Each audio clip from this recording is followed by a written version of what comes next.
That particular point on the curve का perpendicular distance from the directrix का जो ratio होता है वही इसेंट्रिसिटी कहलाता है। और पैराबोला में इसेंट्रिसिटी किसके बराबर होती है? 1 के बराबर होती है। वो शेप केवल ऐसा दिखता है अपने को, ऐसा मत सोचना कि सर ये एक पैराबोला ये एक पैराबोला, दो पैराबोला मान के क्वेश्चन को कर लेते हैं, हाइपरबोला का हर एक क्वेश्चन हो जाएगा। नहीं नहीं नहीं, अगर मैं कोई भी ऐसी कॉर्ड ड्रॉ करूं जो कि ओरिजिन से पास होती है तो वो कॉर्ड ओरिजिन के ऊपर बाइसेक्ट हो जाती है। सेंटर से अगर आप ए यूनिट्स आगे की तरफ जाओगे तो पहला वर्टेक्स, और सेंटर से ए यूनिट्स पीछे की तरफ जाओगे तो दूसरा वर्टेक्स।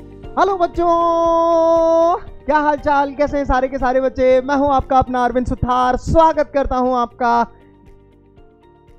जेई के रफ्तार बैच के अंदर, जहां पर हम फोड़ाफाड़ी कर रहे हैं कोनिक सेक्शंस टॉपिक की। तो कोनिक सेक्शंस के अंदर अब तक हम लोगों ने 2 चैप्टर्स कर लिए हैं, पहला पैराबोला और दूसरा एलिप्स।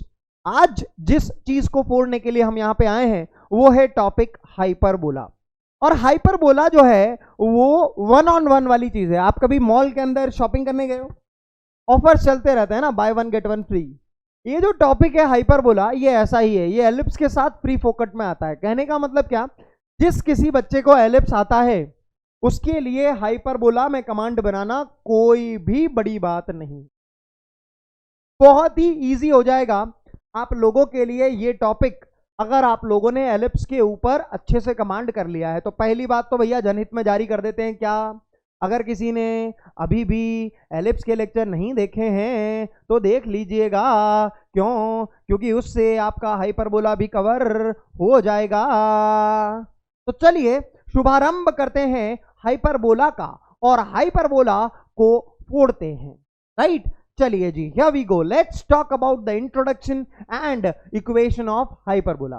अगर आप लोगों को याद हो तो मैंने आप लोगों को बताया था कि eccentricity for a parabola is what? Sir 1। eccentricity for an ellipse is what? 0 से बड़ी और किससे छोटी? 1 से छोटी।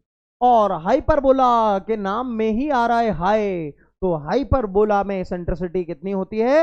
1 होती है। एसेंट्रिसिटी का फंडा अगर मैं आप लोगों को बताऊं तो पैराबोला देख लेते हैं, एलिप्स देख लेते हैं और हाइपरबोला, तीनों केसेस को हम लोग देख लेते हैं, ठीक है? एएस हाइपरबोला, हाइपरबोला को तो अपने को इन डेप्थ आज देखना ही है, लेकिन अब तक हमने 2 चीजें पैराबोला और एलिप्स पढ़ लिया है, तो उसके बारे में थोड़ी सी चीजें डिस्कस कर ली जाए। क्यों? ये हमारी फिक्स्ड लाइन होती है, इस फिक्स्ड लाइन का नाम डायरेक्ट्रिक्स। ये हमारा फिक्स्ड पॉइंट होता है, इस फिक्स्ड पॉइंट का नाम फोकस। पैराबोला के लिए इसेंट्रिसिटी 1 है। और पैराबोला बनता कैसा है काके? फिर पैराबोला ना ऐसा बनता है सर, याद है पैराबोला कैसा बनता है? जी सर, पैराबोला ऐसा बनता है। अब समझिएगा जरा, ये इसेंट्रिसिटी होता क्या था सर? ये इसेंट्रिसिटी होता था SP/PM। S is the focus और M क्या है बताता हूं अभी। मान लीजिए आपने पैराबोला के ऊपर कोई भी पॉइंट ले लिया, ये पूरा पैराबोला, इसके ऊपर कहीं भी पॉइंट ले लो, मान लिया आपने ये ले लिया P, तो ये S और P का जो डिस्टेंस है, ये इस P पॉइंट से अगर मैं डायरेक्ट्रिक्स के ऊपर परपेंडिकुलर गिरा दूंगा, मान लीजिए इस P पॉइंट से डायरेक्ट्रिक्स के ऊपर परपेंडिकुलर गिराया तो वो M पॉइंट पर गिरा, तो पैराबोला के केस में since eccentricity is equal to 1 होता है, तो यहां पर इसी चीज का वैल्यू 1 के बराबर हो जाता। मतलब any point on the curve का डिस्टेंस फोकस से अपॉन उस पॉइंट, any that particular point on the curve का perpendicular distance from the directrix का जो रेशियो होता है वही इसेंट्रिसिटी कहलाता है। और पैराबोला में इसेंट्रिसिटी किसके बराबर होती है? 1 के बराबर होती है। तो देखिएगा जरा, अगर आप लोगों ने पैराबोला के ऊपर कहीं भी पॉइंट ले लिया तो ये पॉइंट का फोकस से distance will be equal to ये पॉइंट का perpendicular distance from the directrix. This thing always happens for a parabola, right है जी एवरीवन? तो ये वाला लेंथ और ये वाला लेंथ बराबर, फिर ये वाला लेंथ और ये वाला लेंथ बराबर। समझ में आ रही है बात? ये होता है पैराबोला में। आगे बढ़ते हैं second case, that is ellipse के बारे में बात करते हैं। एलिप्स में क्या होता है जी भैया? मैंने कहा एलिप्स में 2 डायरेक्ट्रिक्स होती है, अगर आप लोगों को याद हो तो। एलिप्स में 2 तो डायरेक्ट्रिक्स होती है और 2 आपकी फोकस होते हैं, थोड़ा सा छोटा बनाता हूं ताकि डायरेक्ट्रिक्स 2 बना सकूं। जी सर, याद आ गया, चमका। यस सर, इसमें क्या बड़ी बात है, ये तो हमें आता है, एलिप्स हमारा अंडा अच्छे से बनाते हैं हम।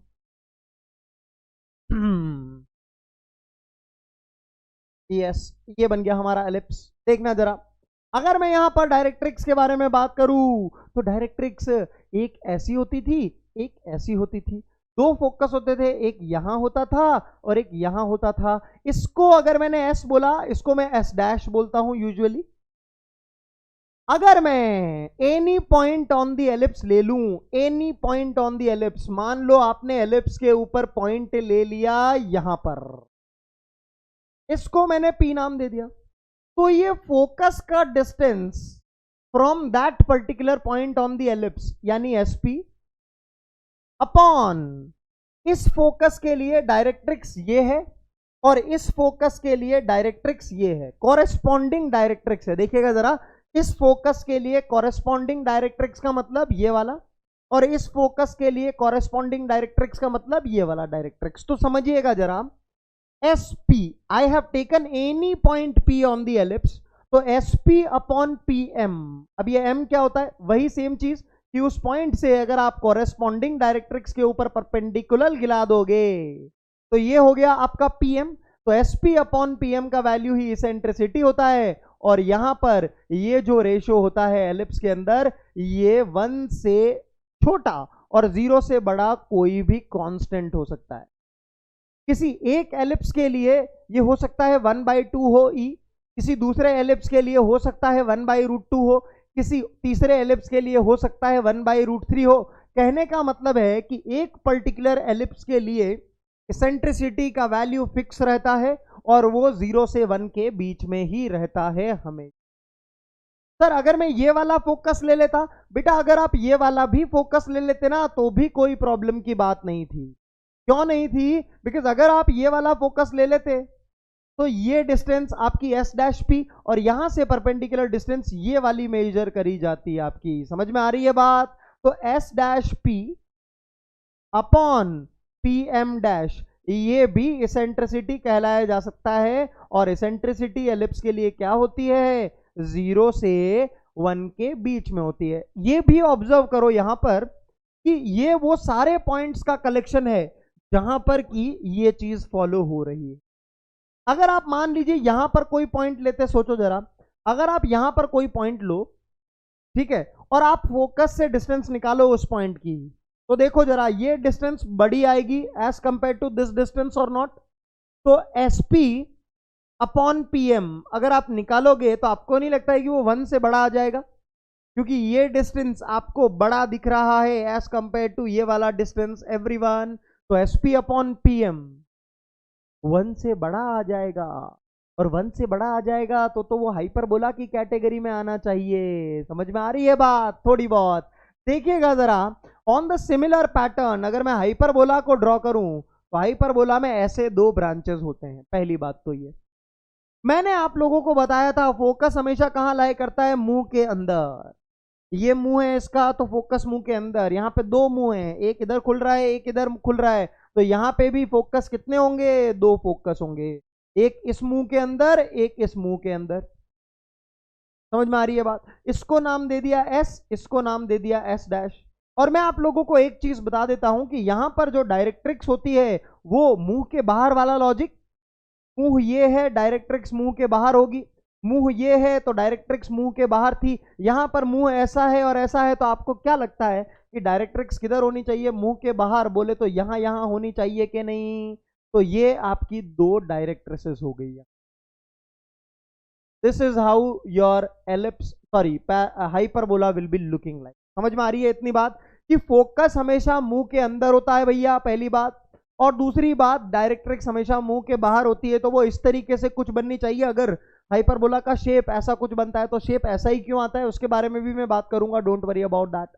तो यहां पर समझिएगा जरा, अगर आपने कोई भी पॉइंट P ले लिया हाइपरबोला के ऊपर, तो अगर आप एस डैश पी, क्या कहता हूं, इस ब्रांच पे ले लो, वैसे कहीं पे भी ले सकते हो आप। अगर आपने मान लीजिए यहां पर पॉइंट ले लिया कोई P, तो ऑब्जर्व करिए कि SP बड़ा है कि नहीं है as compared to PM। PM क्या है, इस डायरेक्ट्रिक्स के ऊपर गिराया गया परपेंडिकुलर, तो यही वैल्यू इसेंट्रिसिटी के बराबर होता है। और ऑब्जर्व करिए यहां पर ये वाला वैल्यू ग्रेटर देन 1 आएगा कि नहीं, बिकॉज ये वाला चीज SP is looking greater as compared to this PM। Feel it everyone, सारे के सारे बच्चे, यस। तो यहां पर तीनों केसेस में ये चीजें होती हैं। क्लियर है सारे के सारे बच्चों को? किसी को इसके अंदर कोई भी डाउट मेरे ख्याल से नहीं होना कि आगे बढ़ते हैं। The equation of the hyperbola is like this. ये होती है आपके हाइपरबोला की इक्वेशन। रिकॉल करिए, रिकॉल क्या रिकॉल करिए कि एलिप्स की इक्वेशन कैसी थी। इक्वेशन ऑफ एलिप्स में क्या चेंज था, रिकॉल करिए। मैं आपका और एलिप्स भी साथ साथ रिवाइज करवाता रहूंगा। Equation of ellipse is x square by a square plus y square by b square is equal to 1। ये थी। अब जरा नोटिस करिए कि इस प्लस के जगह पे केवल यहां पे बीच में माइनस आ जाए तो वो क्या हो जाता है, हाइपरबोला हो जाता। क्या हो जाता है वो, हाइपरबोला हो जाता। तो can we identify a given curve कि भैया वो पैराबोला होगा, एलिप्स होगा कि हाइपरबोला होगा, by just looking at the equations. Everyone feel कर पाएंगे आगे से? पैराबोला के अंदर मैंने देखा था कि x के ऊपर या तो पावर 2 हो जाए, y के ऊपर 1, या फिर y के ऊपर पावर 2, x के ऊपर पावर 1। एलिप्स और हाइपरबोला में x की भी पावर मैक्सिमम पावर 2, y की भी मैक्सिमम पावर 2, x की पावर 2 मैक्सिमम, y की भी पावर मैक्सिमम 2। बट यहां पर क्या डिफरेंस होता है कि यहां पे कोएफिशिएंट ऑफ एक्स स्क्वायर भी पॉजिटिव है, 1 अपॉन ए स्क्वायर है। कोएफिशिएंट ऑफ एक्स स्क्वायर मतलब एक्स स्क्वायर के साथ में क्या लिखा है, 1 बाई ए स्क्वायर, जो कि पॉजिटिव है। और यहां पर 1 by b square coefficient of y square है, वो भी पॉजिटिव है। लेकिन यहां पर देखिए कोएफिशिएंट ऑफ एक्स स्क्वायर तो पॉजिटिव है, लेकिन coefficient of x square negative, y square का कोएफिशिएंट नेगेटिव है। ऑब्जर्व करेंगे सारे के सारे बच्चे। यस और नो, फीलिंग आ रही है? या अब मैं आपको अगर कोई भी कर्व दूंगा तो आप ये आइडेंटिफाई कर पाओगे कि आपका कर्व पैराबोला है, एलिप्स है कि हाइपरबोला है? पहली बात तो भैया ये देखते ही ये तो पता चलना चाहिए कि कौन से चैप्टर का क्वेश्चन पूछ लिया है भैया। यस और नो एवरीवन, क्लियर है सारे के सारे बच्चों को? ये एलिप्स की इक्वेशन में अगर इस प्लस की जगह माइनस लिखा हुआ है तो वो हमारे हाइपरबोला की इक्वेशन हो जाती है। समझ में आ गई बात सारे के सारे बच्चों को? अब ये जो हाइपरबोला है ना, इसी का ग्राफ मैंने अभी आपको थोड़ी देर पहले बना के बताया था। कैसा दिखता है देखिएगा जरा। ये मेरे कोऑर्डिनेट एक्सिस, ये एक्स एक्सिस और ये वाई एक्सिस। ये जो हाइपरबोला का ग्राफ है ये कुछ ऐसा दिखता है बच्चों, एक तो इधर और एक इधर। बहुत सारे बच्चों को लगता है कि सर हाइपरबोला जो है ना वो दो पैराबोला से मिलके बना है। नहीं नहीं, वो शेप केवल ऐसा दिखता है अपने को। ऐसा मत सोचना कि सर ये एक पैराबोला, ये एक पैराबोला, दो पैराबोला मान के क्वेश्चन को कर लेते हैं, हाइपरबोला का हर एक क्वेश्चन हो जाएगा। नहीं नहीं नहीं नहीं नहीं नहीं नहीं, नहीं ना, मतलब एक जैसे दिखने वाले आदमी अलग अलग भी हो सकते हैं, जरूरी नहीं है। अगर आपको विश्वास नहीं है तो कभी चाइना जाओ, आपको पता चलेगा, है ना? हाँ, और एक वो मार्केट में ट्रोल भी चलता है कि है ना, हमारे जो योगी आदित्यनाथ जी हैं, उनकी शक्ल जो है वो विन डीजल से काफी ज्यादा मिलती है ना। तो शक्ल मिलती है लेकिन अलग अलग लोग हैं यार, है ना?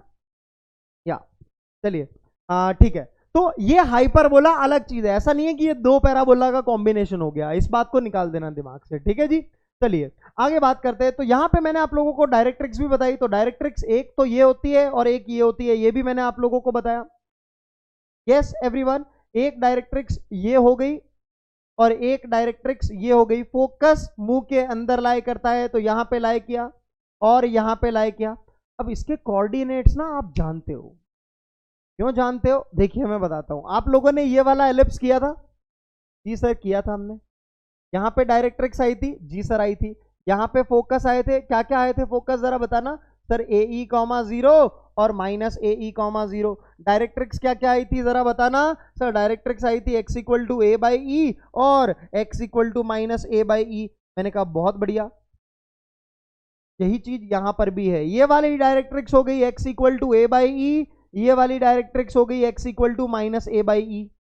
ये वाला फोकस हो गया AE, 0, ये वाला फोकस हो गया -AE, 0। कुछ याद करना है क्या? नहीं सर नहीं याद करना। मैंने कहा बहुत बढ़िया। अच्छा ये वाले पॉइंट्स के बारे में बताओ। सर ये वाले पॉइंट्स जो 2 पॉइंट्स हैं, ये तो सर हाइपरबोला के ऊपर लाई कर रहे हैं, ये वाला पॉइंट और ये वाला पॉइंट हाइपरबोला के ऊपर लाई कर रहे हैं, और सर एक्स एक्सिस के ऊपर भी है। एक्स एक्सिस यानी y का वैल्यू 0। अगर आप इस इक्वेशन के अंदर y का वैल्यू 0 डालोगे तो x का वैल्यू क्या क्या आ जाएगा सर, a और -a। तो ये पॉइंट हो गया आपका a, 0, ये वाला पॉइंट हो गया आपका -a, 0, और इन्हीं को हम क्या बोलते हैं, वर्टाइसेस। ये भी सेम पॉइंट्स थे सर, यहां पे आता था a, 0, यहां पे आता था -a, 0। अच्छा, लेकिन सर यहां पे अगर मैं x का वैल्यू 0 डालता था, अगर मैं x का वैल्यू यहां पे 0 डालता था तो y का वैल्यू क्या आता था, बताओ जरा मुझे। अगर मैं एलिप्स की इक्वेशन के अंदर x का वैल्यू 0 डालता था तो y का वैल्यू क्या आता था सर, 0, b और 0, -b, यानी y का वैल्यू b और -b आता था। अच्छा, यहां पर डालो जरा सर, यहां पर अगर मैं x का वैल्यू 0 डालूंगा तो y square is equal to -b square आ जाएगा सर, और b स्क्वायर तो सर पॉजिटिव नंबर होगा, तो y square is equal to negative number आ जाएगा सर। मैंने कहा हाँ, बात तो तुम सही बोल रहे हो। अगर y square is equal to negative number आ जाएगा तो y तो कॉम्प्लेक्स नंबर आ जाएगा। मैं कहा हाँ यार, कॉम्प्लेक्स नंबर आ जाएगा, और हम बात किसकी कर रहे हैं, रियल नंबर सिस्टम की, x एक्सिस y एक्सिस, उसके बारे में बात कर रहे हैं। तो क्या करें, मैं कहा कोई बात नहीं, आप एक काम करो, इन पॉइंट्स को फिर भी प्लॉट कर दो, 0, b को और 0, -b को, ऐसे ही। ये हो गया 0, b, यहां पे हो जाएगा कहीं पे 0, -b। अच्छा सर, यहां पे मेजर एक्सिस जिधर एलिप्स ज्यादा फैला हुआ था और माइनर एक्सिस जिधर एलिप्स कम फैला हुआ था, तो मेजर एक्सिस की लेंथ कितनी होती थी सर, 2a होती थी, और माइनर एक्सिस की लेंथ कितनी होती थी, 2b होती थी। मैं कहता हूं यही 2 चीजें यहां भी है, बस उनके नाम अलग अलग हैं। यही 2 चीजें यहां पर भी हैं, बस उनके नाम अलग अलग है। यहां पर मेजर एक्सिस का नाम हो जाता है ट्रांसवर्स एक्सिस। तो let me write down the vertexes as a and a'। तो वर्टाइसेस को अगर मैं a और a' से डिनोट करता हूं बेटा, तो जो मेरा ट्रांसवर्स एक्सिस है, transverse axis which is same as major axis, same as major axis, उसका लेंथ यानी a' कितना हो जाएगा बेटा, वो हो जाएगा सर 2a। सेम है। मैंने कहा बहुत बढ़िया, आगे बढ़ते हैं। यहां पर वहां पर जो माइनर एक्सिस होता था उसका नाम यहां पे होगा कॉन्जुगेट एक्सिस। माइनर एक्सिस का नाम क्या होगा, यहां पर नाम दूसरा है बस, बाकी काम वही है। तो ये conjugate axis same as minor axis. अगर मैंने ये बोल दिया तो यहां पर लेंथ बता दो जरा, उसकी लेंथ कितनी आ जाएगी सर, उसकी लेंथ आ जाएगी 2b। मैंने कहा बस और क्या चाहिए यार, ये हो गया आपका हाइपरबोला डन। वहां पे भी सेंटर 0, 0, और यहां पर भी सेंटर 0, 0। दैट्स इट, ये बन गया आपका डायग्राम। समझ में आ गई बात। अच्छा, यहां पे लेटस रेक्टम फोकस से पास होती है, मेजर एक्सिस के परपेंडिकुलर होती है, तो यहां पे भी फोकस से पास होगी, और मेजर एक्सिस का नाम यहां पे क्या है, ट्रांसवर्स एक्सिस, तो उसके परपेंडिकुलर होगी। तो एक ये लेटस रेक्टम रही, एक ये लेटस रेक्टम रही। लेटस रेक्टम के एंड पॉइंट्स निकालो जरा, निकाल सकते हैं सर, ये पूरी लाइन के ऊपर वो भी निकाल ही सकते हैं, है ना। ये वाला पॉइंट और ये वाला पॉइंट, ये एंड पॉइंट्स आएंगे। These 2 points will be lying on the ellipse, sorry hyperbola. तो AE कॉमा तो आएगा ही आएगा, x इक्वल टू AE डाल दो तो y का वैल्यू कितना आएगा निकाल सकते हैं। मैंने कहा ठीक है। अब जरा एक और चीज नोटिस करना है, यहाँ पे एसेंट्रिसिटी कितनी होती थी बेटा, यहाँ पर इस केस में एसेंट्रिसिटी कितनी होती थी sir, eccentricity is equal to का square is equal to 1 minus छोटे का स्क्वायर अपॉन बड़े का स्क्वायर, ऐसा बताया था। एसेंट्रिसिटी का square is equal to 1 minus b square by a square. अब जरा एक चीज नोटिस करना, अगर मैं इस बी स्क्वायर के जगह पे माइनस बी स्क्वायर डाल दूं तो डोंट यू थिंक कि ये वाली इक्वेशन आ जाएगी। अगर मैं इस बी स्क्वायर के जगह पे एलिप्स में माइनस बी स्क्वायर डाल दूं तो ये वाली इक्वेशन आती है कि नहीं आती। तो इसेंट्रिसिटी का फॉर्मूला है, मे भी आप यही चीज करिए कि बी स्क्वायर के जगह पे माइनस बी स्क्वायर डाल दीजिए, तो जैसे ही आप यहां पे माइनस बी स्क्वायर डालते हो बी स्क्वायर के जगह पे, तो ये कैसा आ जाता है सर, ये ऐसा आ जाता है। तो ये यहां पे फॉर्मूला हो गया। और वैसे भी ऑब्जर्व करिएगा, यहां पर एलिप्स के लिए इसेंट्रिसिटी 1 से छोटी होनी मांगती, तो 1 में से कोई ना कोई चीज सब्ट्रैक्ट करनी मांगती, तभी तो 1 से छोटा आएगा। हाइपरबोला के केस में 1 से बड़ी होनी चाहिए थी, तो ऐड करना पड़ेगा, तभी तो इसेंट्रिसिटी 1 से बड़ी आएगी। फीलिंग आई कि नहीं आई? कोई खास डिफरेंस नजर आया क्या इन दोनों चीजों में? पहले तो मुझे ये बताओ, तो ये 1 on 1 वाली स्कीम के अंदर परफेक्टली फिट बैठता है कि नहीं बैठता है? मुझे कमेंट सेक्शन के अंदर जरूर बताना। चलिए जी, तो थोड़ा सा बात अभी तक जो भी हमने चीजों को देखा है उसके बारे में कर लेते हैं। A conic section is said to be hyperbola if its eccentricity is hyperbola. नाम में ही हाई आ रहा है, तो इसेंट्रिसिटी क्या होनी चाहिए? ग्रेटर देन 1 होनी चाहिए। मैंने कहा ठीक है। The equation of the hyperbola in the standard form is ABCD। Sir ये तो एलिप्स है।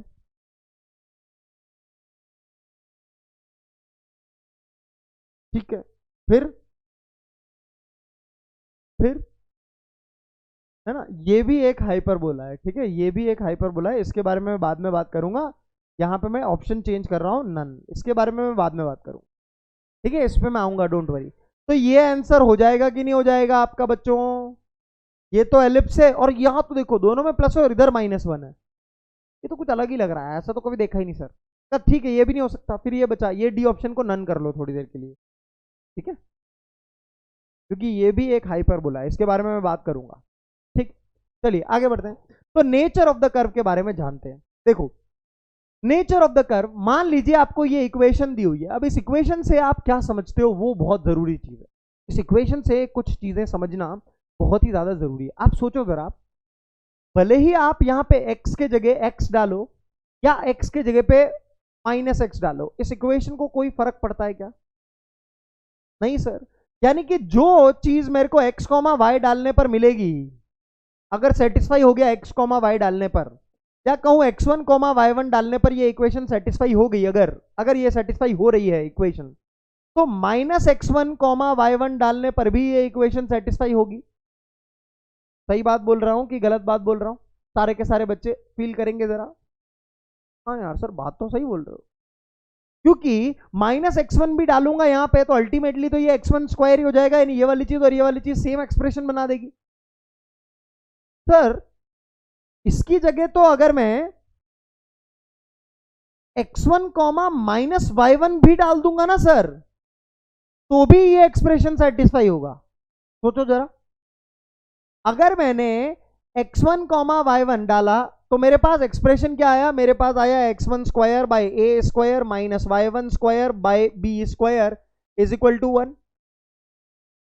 अब यही का यही एक्सप्रेशन इन दोनों पॉइंट्स को डालने में भी आता है क्या? ये पूछ रहा हूं मैं। हाँ या ना बताओ जरा मुझे। अरे सर क्या बात है, सेम आ रहा है।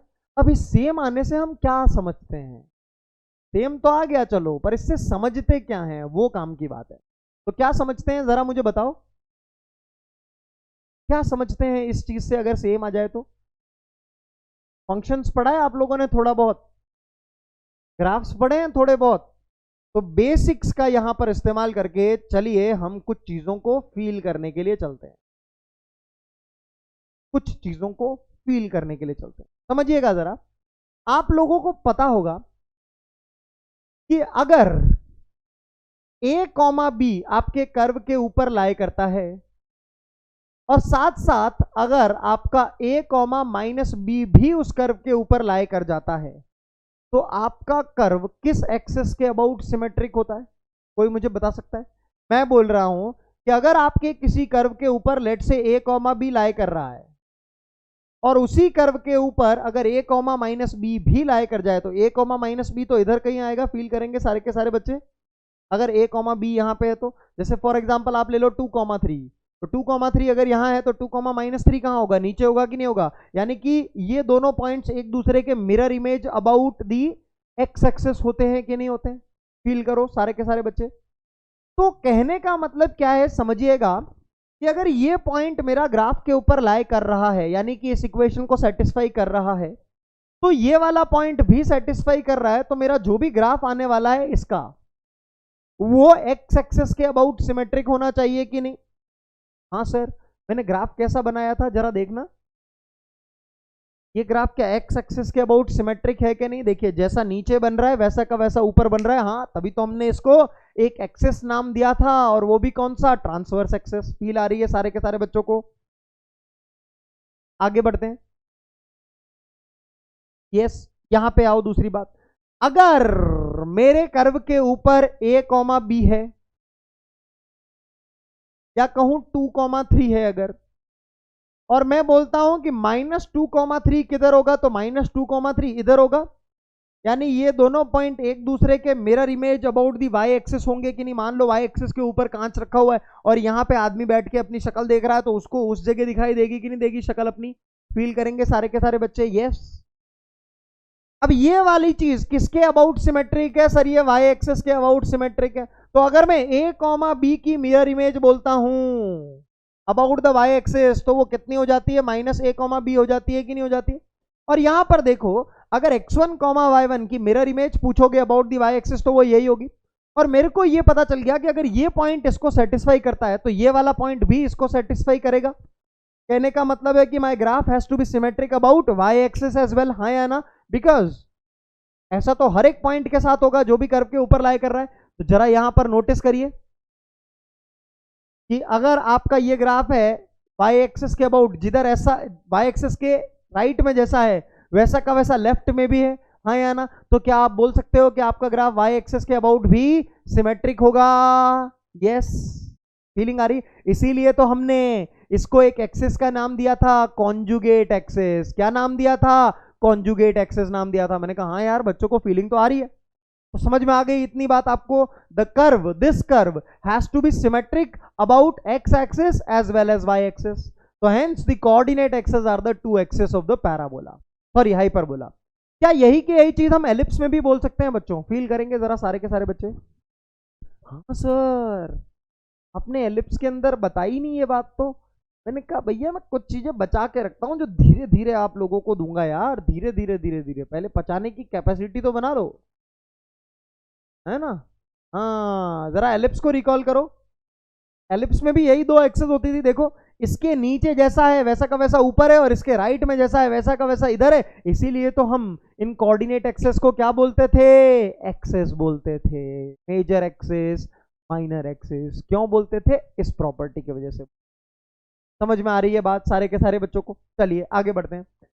जरा सोचिए कि अगर x कॉमा वाई इसको सेटिस्फाई करेगा, यानी कि x1 कॉमा y1 अगर सेटिस्फाई करेगा, तो डोंट यू थिंक कि -x1 कॉमा -1 भी सेटिस्फाई करेगा? जरा डाल के देखिए, ये वाली चीज डाली तो ऐसा मिला, तो ये वाली चीज अगर डालेंगे यहां पे तो भी तो ऐसा ही मिलेगा एग्जैक्टली, हाँ या ना? -x1 कॉमा -y1, तो यही सेम रिलेशन मिलेगा। कहने का मतलब है कि अगर x1 कॉमा y1 इसको सेटिस्फाई करता है, तो -x1 कॉमा -y1 भी सेटिस्फाई करेगा, हाँ या ना बच्चों? यानी कहने का मतलब है कि अगर 2,3 इसको सेटिस्फाई करता है, तो इन दोनों के हिसाब से तो -2,3 भी इसको सेटिस्फाई करेगा, और 2,-3 भी इसको सेटिस्फाई करेगा, और इसके हिसाब से कि -2,-3 भी इसको सेटिस्फाई करेगा अगर 2,3 इसको सेटिस्फाई कर रहा था तो। यस और नो? और ये जो चीज होती है ना बेटा, ये फंडा होता है सिमेट्रिक अबाउट ओरिजिन का। अगर आप लोगों को पता हो कि ऑड और इवन फंक्शंस आप लोगों ने अगर पढ़े हो, तो even functions are symmetric about y axis, और odd functions are symmetric about, बहुत सारे बच्चे सोचते हैं origin, but the answer is not origin, the answer is sorry, बहुत सारे बच्चे सोचते हैं x axis, the answer is not x axis, the answer is origin, the answer is origin. The odd functions are symmetric about origin, और symmetric about origin का होने का मतलब ही यही है। क्या है मतलब सिमेट्रिक अबाउट ओरिजिन होने का? समझना जरा। सिमेट्रिक अबाउट ओरिजिन होने का मतलब है if a comma b lies on curve, if a comma b lies on curve, then -a comma -b also lies on it। यही मीनिंग है। जैसे समझिए, आपको ये तो पता होगा कि y is equal to x cube, जो ग्राफ होता है वो ऐसा बनता है, राइट हैंड ऊपर लेफ्ट हैंड नीचे, याद है? पता है, राइट हैंड ऊपर लेफ्ट हैंड नीचे। तो इस ग्राफ की खास बात क्या होती है कि अगर इसके ऊपर एक पॉइंट ले लिया मैंने 2,8, तो ये जो ग्राफ होता है ये ऑड फंक्शन का होता है, and odd functions are symmetric about origin. Yes और नो? तो वहां से मुझे क्या समझ में आता है कि 2,8 अगर इसके ऊपर लाई कर रहा है तो हिसाब से -2, -8 भी इसके ऊपर लाई करना चाहिए। और देखो जरा -2,8 भी इसके -2, -8 भी इसके ऊपर लाई करता है। तो ये मतलब होता है सिमेट्रिक अबाउट ओरिजिन बोलने का कि अगर a, b उस कर्व के ऊपर है तो -a, -b भी उस कर्व के ऊपर निश्चित होगा। यही मीनिंग है सिमेट्रिक अबाउट ओरिजिन होने का। समझ आ रही है बात सारे के सारे बच्चों को? किसी को किसी प्रकार की कोई डाउट? तो जरा मुझे बताइएगा, क्या आपका जो एलिप्स है वो भी सिमेट्रिक अबाउट ओरिजिन होता है? क्या आपका एलिप्स भी सिमेट्रिक अबाउट ओरिजिन होता है? सोचो। एब्सोल्युटली। हाइपरबोला भी सिमेट्रिक अबाउट ओरिजिन है, बिकॉज अगर x, y सेटिस्फाई कर रहा है तो -x, -y भी उस हाइपरबोला की इक्वेशन को सेटिस्फाई करेगा, बिकॉज वो सेम कंडीशन दे देता है। हाँ या ना? समझ में आ रही है? थोड़ी बातें दिमाग खुल रहा है। और इसीलिए इसी कारण की वजह से क्या होता है कि अगर मैं कोई भी कॉर्ड ऐसी ड्रॉ करूं जो कि ओरिजिन से पास हो, अगर मैं कोई भी कॉर्ड, देखिएगा जरा हाइपरबोला के अंदर देखिएगा जरा, अगर मैं कोई भी कॉर्ड ऐसी ड्रॉ करूं जो कि ओरिजिन से पास होती है, जैसे कि मान लीजिए ये वाली कॉर्ड यानी इन्हीं भी दो पॉइंट्स को ज्वाइन कर दीजिए हाइपरबोला के ऊपर तो एक कॉर्ड बन जाएगी। अगर मैं कोई भी ऐसी कॉर्ड ड्रॉ करूं जो कि ओरिजिन से पास होती है तो वो कॉर्ड ओरिजिन के ऊपर बाइसेक्ट हो जाती है। कहने का मतलब ये वाली चीज का लेंथ और ये वाली चीज का लेंथ बराबर आता है, इसीलिए हम ओरिजिन को सेंटर नाम। समझ में आ रही है बात? क्या यही की यही चीज एलिप्स के अंदर भी होती है? Feel it and the answer will be yes. आप कोई भी कॉर्ड अगर एलिप्स में ड्रॉ करोगे पासिंग फ्रॉम ओरिजिन तो वो वहां पर बाइसेक्ट होगी, इसीलिए हम एलिप्स के अंदर भी इस ओरिजिन को क्या बोलते हैं भैया? सेंटर। जैसे मान लीजिए आपने ऐसे कॉर्ड ड्रॉ करी तो जितनी ये वाली लेंथ होगी उतनी ही ये वाली लेंथ होगी, इसीलिए हम इस ओरिजिन को क्या बोलते हैं? सेंटर बोलते हैं। क्लियर हो रही है दिमाग के अंदर? यस। तो ये छोटी छोटी चीजें ना मैंने बाद के लिए बचा के रखी थी, क्योंकि मेन स्ट्रीम टॉपिक अब अपन कंप्लीट कर चुके हैं। तो अब वो नहीं होता जैसे पिज्जा बनता है तो फिर वो ऊपर ओरेगानो डलते हैं, है ना? ये ओरेगानो डलने वाला काम हो रहा है आप लोगों का, है ना? यस, क्योंकि मेजरली अपन पढ़ चुके हैं, छोटे छोटे बस चिली फ्लेक्स डालने वाला, है ना, वैसा वैसा काम मैंने आप लोगों के लिए रखा था ताकि आपको और ज्यादा फीलिंग आती रहे। जैसे जैसे हम आगे बढ़ते रहे वैसे वैसे आपको टॉपिक की और ज्यादा फीलिंग आती रहे। तो मेरे ख्याल से आप लोगों को ये चीज क्लियर हो गई होगी। अब जरा देखिएगा, अगर मैंने बोला कि x, y आपके कर्व को सेटिस्फाई करता है तो आप x y is equal to 0 डालोगे तो x का वैल्यू +- a आ जाएगा। और ये दोनों पॉइंट्स मैंने क्या बोले थे? वर्टाइसेस बोले थे, याद है आप लोगों को? Which is exactly same in ellipse as well. और इन दोनों पॉइंट को ज्वाइन करने वाली एक्सिस को हमने क्या नाम दिया था? Transverse axis. ट्रांस जो बड़ी वाली है उसको क्या बोला? ट्रांसवर्स एक्सिस बोला। समझ में आई? और उसकी लेंथ मेजर एक्सिस के जैसा था तो 2 है, राइट? चलिए आगे बढ़ते हैं।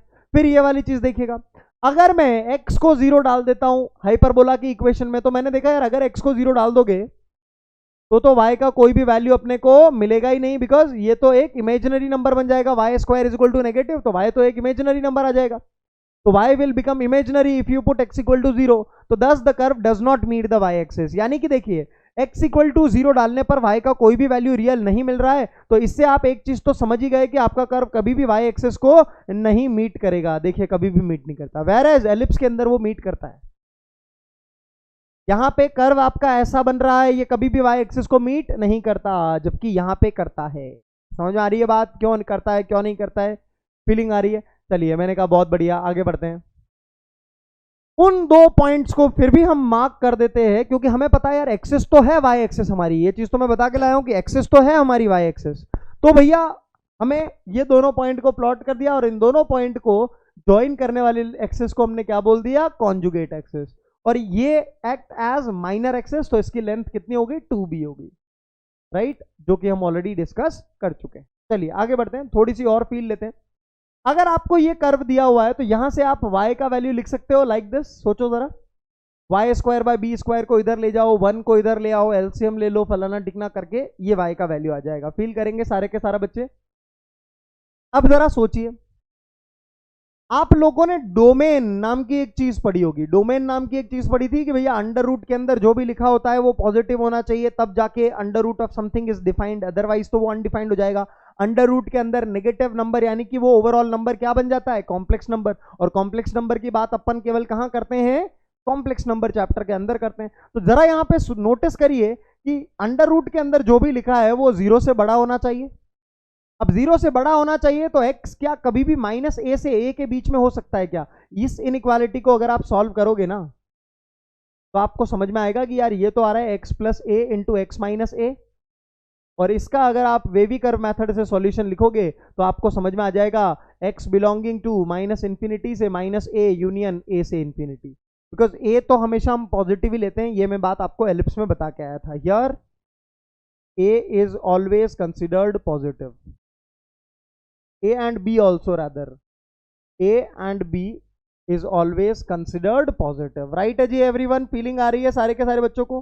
तो समझिए, अगर आपने यहां पर x का कोई भी वैल्यू -a से a के बीच का डाला, यानी इनके अलावा डाला, इनके अलावा यानी -a से a के बीच का डाला, तो यहां पे y का वैल्यू कभी आएगा ही नहीं, यानी कि वो पॉइंट कभी भी आपका ग्राफ के ऊपर आएगा ही नहीं। सोचो जरा, तो फील भी करो, ग्राफ के ऊपर देखो, -a से a के बीच में अगर आपने कभी भी x देखा तो उसके लिए क्या ग्राफ के ऊपर कोई भी y का वैल्यू मिल रहा है क्या? देखो जरा, ग्राफ तो आपका केवल ये ब्लू वाला पोर्शन है, एक भी पॉइंट नहीं मिल रहा है अगर आपका x -a से a के बीच का है on the parabola, on the sorry hyperbola, on the hyperbola एक भी पॉइंट आप लोगों को नहीं मिलता, और आप इसी चीज को इक्वेशन के थ्रू भी देख सकते हो। फीलिंग आ रही है?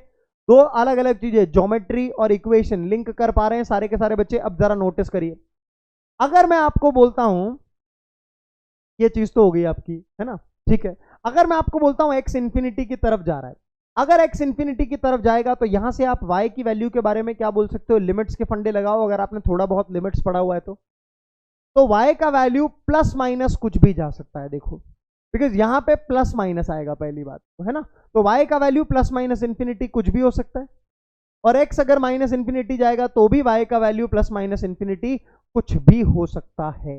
यस, लिमिट्स अगर आप लोगों ने पढ़ा हुआ है तो। और ग्राफ अगर आप देखोगे तो मैंने आप लोगों को बोला हुआ है, क्या बात बोली हुई है? ये भी इधर जाके कभी खत्म नहीं होता, जाता रहता है, जाता रहता है, जाता रहता है, इधर ये भी जाता रहता है, जाता रहता है, जाता रहता है, इधर ये भी जाता रहता है, जाता रहता है, जाता रहता है, इधर ये भी जाता रहता है। बिकॉज पैराबोला के केस में भी मैंने आप लोगों को बताया था कि वो ऐसे जाता रहता है, जाता रहता है, वो तो हम इसको खत्म कर देते क्योंकि हम कितना बनाएंगे यार, कितना बड़ा पैराबोला बनाएंगे, हम नहीं बना पाएंगे, इसीलिए हम उन एरोस को यूजुअली लिखते नहीं है, बट ये नेवर एंडिंग होते हैं। समझ में आ गई बात आप लोगों को? इतनी ज्योमेट्री आप लोगों को क्लियर हो रही है? सारे के सारे बच्चे देखेंगे जरा। ऑल राइट, फिर फोकस हम लोगों ने देखा, दो फोकस होते हैं हमारे पास, एक होता है AE, 0 और एक होता है -AE, 0। यप, एक फोकस जो होता है वो कॉन्जुगेट एक्सिस के अबाउट मिरर इमेज होगा कि नहीं होगा दूसरे फोकस का? देखिए जरा, ये आपकी कॉन्जुगेट एक्सिस थी y एक्सिस, एक आपका फोकस यहाँ था AE, 0, दूसरा फोकस आपका होता है -AE, 0, तो मिरर इमेज है कि नहीं है? पहला फोकस दूसरे फोकस के about the conjugate axis. Feel करेंगे सारे के सारे बच्चे? यप, क्लियर है? चलिए, डिस्टेंस बिटवीन द फोकाई यानी दोनों फोकस के बीच में distance exactly same as in ellipse two AE। सारे के सारे बच्चे आगे बढ़ते हैं। डायरेक्ट्रिक्स की equation x equal to a by e, इस डायरेक्ट्रिक्स की mirror image about conjugate axis लिखोगे तो वो दूसरी डायरेक्ट्रिक्स आएगी कि नहीं आएगी? और डिस्टेंस बिटवीन अगर मैं डायरेक्ट्रिक्स आपसे बात करूं तो वो 2a बाई ई होगी कि नहीं होगी? अरे सर, ये तो सारे का सारा सेम ही आ रहा है। बिल्कुल, यस, एग्जैक्टली। आगे बढ़ते हैं। डबल ऑर्डिनेट, डबल ऑर्डिनेट क्या थी? याद करो, लेटेस्ट रेक्टम में बताई थी। एक ऐसी कॉर्ड जो कि एक्सेस के परपेंडिकुलर होती है उसे हम डबल ऑर्डिनेट कहते हैं। तो वहां पे एलिप्स के केस में वो मेजर एक्सेस के परपेंडिकुलर होनी चाहिए, और यहाँ पे हाइपरबोला के केस में वो किसके परपेंडिकुलर होनी चाहिए? ट्रांसवर्स एक्सेस के। तो a chord passing through a point P on the hyperbola and perpendicular to the transverse axes of the hyperbola is called double ordinate. Focal chord क्या होती है? एक ऐसी कॉर्ड जो कि फोकस से पास कर जाए। Chord of the hyperbola passing through it either of its foci, किसी भी एक फोकाई से पास कर जाए। Same definition. लेटेस्ट रेक्टम क्या होती है? एक ऐसी डबल ऑर्डिनेट जो कि फोकस से पास होती है। याद आ रहा है आप लोगों को? सेम है। यप, एवरीवन क्लियर है? और मान लीजिए कि अगर आपका ये हाइपरबोला है, ठीक है, बनाते हैं हाइपरबोला को, तो यहां पे कहीं पे फोकस होगा, अगर यहां पे कहीं पे फोकस है 1, तो यहां पर आप देखिए इसके कोऑर्डिनेट तो ए कॉमा 0, इस एंड को अगर मैं एल बोल रहा हूं, इस एंड को एल डैश बोल रहा हूं, तो एल एल डैश ही मेरा क्या होगा, length of the latus rectum होगा, सारे के सारे बच्चे। और ये कोऑर्डिनेट्स निकालते कैसे, देखिए हाइपरबोला की इक्वेशन आपकी ऐसी है, और ये वाला पॉइंट आपका ए कॉमा समथिंग ही होगा, और ये वाला भी ए कॉमा समथिंग होगा, बिकॉज ये वर्टिकल लाइन के ऊपर लाई कर रहे हैं। तो एक्स बराबर ए डाल दो, वाई का वैल्यू आ जाएगा आपके पास, और फिर वाई का वैल्यू आ जाएगा, तो आप डिस्टेंस फॉर्मूला लगाकर निकाल लीजिएगा लेटेस्ट रेक्टम का लेंथ। एक चीज और ऑब्जर्व करिए, ये वाला लेंथ और ये वाला लेंथ बराबर होगा कि नहीं? हाँ सर, एक्स एक्सिस के अबाउट तो सिमेट्रिक है हाइपरबोला, तो ये वाला लेंथ और ये वाला लेंथ बराबर होना ही था। यही चीज एलिप्स के अंदर भी थी, यही चीज पैराबोला के अंदर भी थी। चलिए जी, एक और चीज पढ़ लेते हैं, कॉन्जुगेट हाइपरबोला क्या होता है। अब जैसे एलिप्स के केस में आप लोग रिकॉल करिए, एलिप्स के केस में हमने 2 तरीके के एलिप्स पढ़े थे, लेकिन दोनों की इक्वेशन क्या थी? सेम थी। याद आ रहा है आपको? क्या था? एक में a ग्रेटर देन b होता है, एक में b ग्रेटर देन a होता है। तो उसके ऊपर डिपेंड करता है कि आपका एलिप्स जो है वो ऐसे खुलेगा या ऐसे खुलेगा। याद आ रहा है आपको? अगर a ग्रेटर देन b है तो हॉरिजॉन्टली खुलेगा, अगर b ग्रेटर देन a है तो वर्टिकली खुलेगा। ये एलिप्स में होता था। There is no such thing in ellipse, there is no such relation between A and B in hyperbola. पहली बात तो ऐसी कोई चीज हाइपरबोला के अंदर नहीं होती कि भैया अगर A बड़ा होगा तो हाइपरबोला ऐसा बन जाएगा, और अगर A छोटा होगा तो हाइपरबोला ऐसा बन जाएगा। ऐसा बिल्कुल भी नहीं है। There is no such thing बोल रहा हूं। ऐसा नहीं है कि A अगर B से बड़ा होगा तो हाइपरबोला ऐसा बन जाएगा, और अगर B बड़ा होगा A से तो हाइपरबोला ऐसा बन जाएगा। नहीं नहीं नहीं नहीं, ऐसा बिल्कुल भी नहीं है, पहली बात। ठीक है, तो फिर क्या है सर? देखो बताता हूं आप लोगों को। ये एक हाइपरबोला जो है, इसके बारे में तो हम लोग जान गए। अब ये वाला दूसरा हाइपरबोला देखिए, केवल इस 1 के जगह पे क्या आ रहा है? -1 आ रहा है। केवल इस 1 के जगह पर क्या आ रहा है? -1 आ रहा है। तो हम इन दोनों पैराबोलास को क्या, सॉरी हाइपरबोलास को क्या बोलेंगे? Conjugate hyperbolas of each other बोलेंगे। क्या बोलेंगे? Conjugate hyperbolas of each other बोलेंगे। इस 1 के जगह पे अगर -1 आ गया तो ये दोनों हाइपरबोलास एक दूसरे के कॉन्जुगेट हाइपरबोलास हो जाएंगे। पहली बात तो ये। अब जरा समझिएगा, इसका पहले वाले का ग्राफ तो हम लोग देख के आए हैं, कैसा बना था पहले वाले का ग्राफ? पहले वाले का ग्राफ बना था ऐसा, यहां पे 2 डायरेक्ट्रेसेस बनी थी। ये पहले वाले का ग्राफ है। अब दूसरे वाले का ग्राफ कैसा है? ऑब्जर्व करिएगा। जो दूसरे वाले का ग्राफ है ना, वो ऐसा बनता है। समझ में आ रही है बात आप लोगों को? क्या बोलना चाह रहा हूं मैं? ये सेकंड वाले का यानी इसका ग्राफ है, इस पे मैं बात करूंगा अभी। जैसे यहां पे एलिप्स के केस में क्या होता था, अगर a is greater than b तो x एक्सिस पे फैलता था, b is greater than a तो y एक्सिस के ऊपर फैल जाता था। यानी इसी को खड़ा कर देते थे एक तरीके से। इसी एलिप्स को अगर खड़ा कर देंगे तो y एक्सिस के ऊपर फैल जाएगा, हाँ या ना? तो यहां पर भी ये चीज होती है, बट ऐसा नहीं होता है कि a और b बड़ा है उसके ऊपर। हाइपरबोला में a और b के ऊपर डिपेंड नहीं करता है कि वो ऐसा बनेगा कि ऐसा बनेगा। हाइपरबोला में वो डिपेंड करता है कि ये चीज के ऊपर 1 और -1, ये वाली चीज के ऊपर। अगर ये चीज है तो ऐसा बनता है, और अगर इधर ऐसी चीज है तो ऐसा बनता है। समझ में आ गई बात? आप लोगों के दिमाग में बैठ गई। इसके बारे में मैं अभी भी बात करूंगा। ये वाली चीज आपके दिमाग में बैठ गई कि अच्छा ये वाला आएगा तो ऐसा बनाना है, और ये वाला आएगा तो ऐसा बनाना है। इतना बैठ गया ना? फिर इसमें फोकस क्या होंगे, वो क्या होंगे, उसके बारे में मैं बात करूंगा। समझ में आ गई बात? केवल एक डिफरेंस अभी तक हमने देखा है हाइपरबोला और पैराबोला के अंदर, बाकी सारी चीजें सेम है। समझ में आ गई बात? चलिए इन दोनों पॉइंट्स के बारे में डिस्कस कर लेते हैं। Position of a point with respect to a hyperbola. तो यहां पर एक चीज समझिएगा, wait let me add 1 slide over here, है ना? चलिए तो देखिएगा, अब मेरा हाइपरबोला, ये वाला हाइपरबोला कैसा बना यार? ये वाला हाइपरबोला कौन सा? ये वाला हाइपरबोला कैसे बनता है? अभी अभी हमने फिर से देखा था, तो देख सकते हैं कि भैया ये हो गई मेरी एक्स एक्सिस, वाई एक्सिस, ठीक है।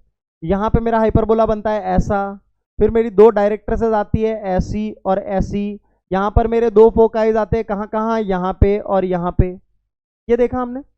अब देखिए मैं थोड़ी देर के लिए आपको बोलता हूं कि डायरेक्ट्रेसेस को हटा दो और कोऑर्डिनेट एक्सेस को भी हटा दो, केवल हाइपरबोला रखा हुआ है आपने और फोकस रखे हुए हैं, या फोकस भी हटा दो तो भी कोई दिक्कत नहीं, आपने केवल हाइपरबोला रखा हुआ है, ठीक है। अब हाइपरबोला का इंटरनल रीजन देखिएगा जरा, सर्कल का इंटरनल रीजन आसान है, अंदर वाला रीजन इंटरनल रीजन हो गया, बाहर वाला रीजन एक्सटर्नल हो गया। पैराबोला में ये वाला रीजन इंटरनल बोल देते हैं, ये वाला रीजन एक्सटर्नल बोल देते हैं। एलिप्स के अंदर ये वाला रीजन इंटरनल बोल देते हैं, ये वाला रीजन एक्सटर्नल बोल देते हैं।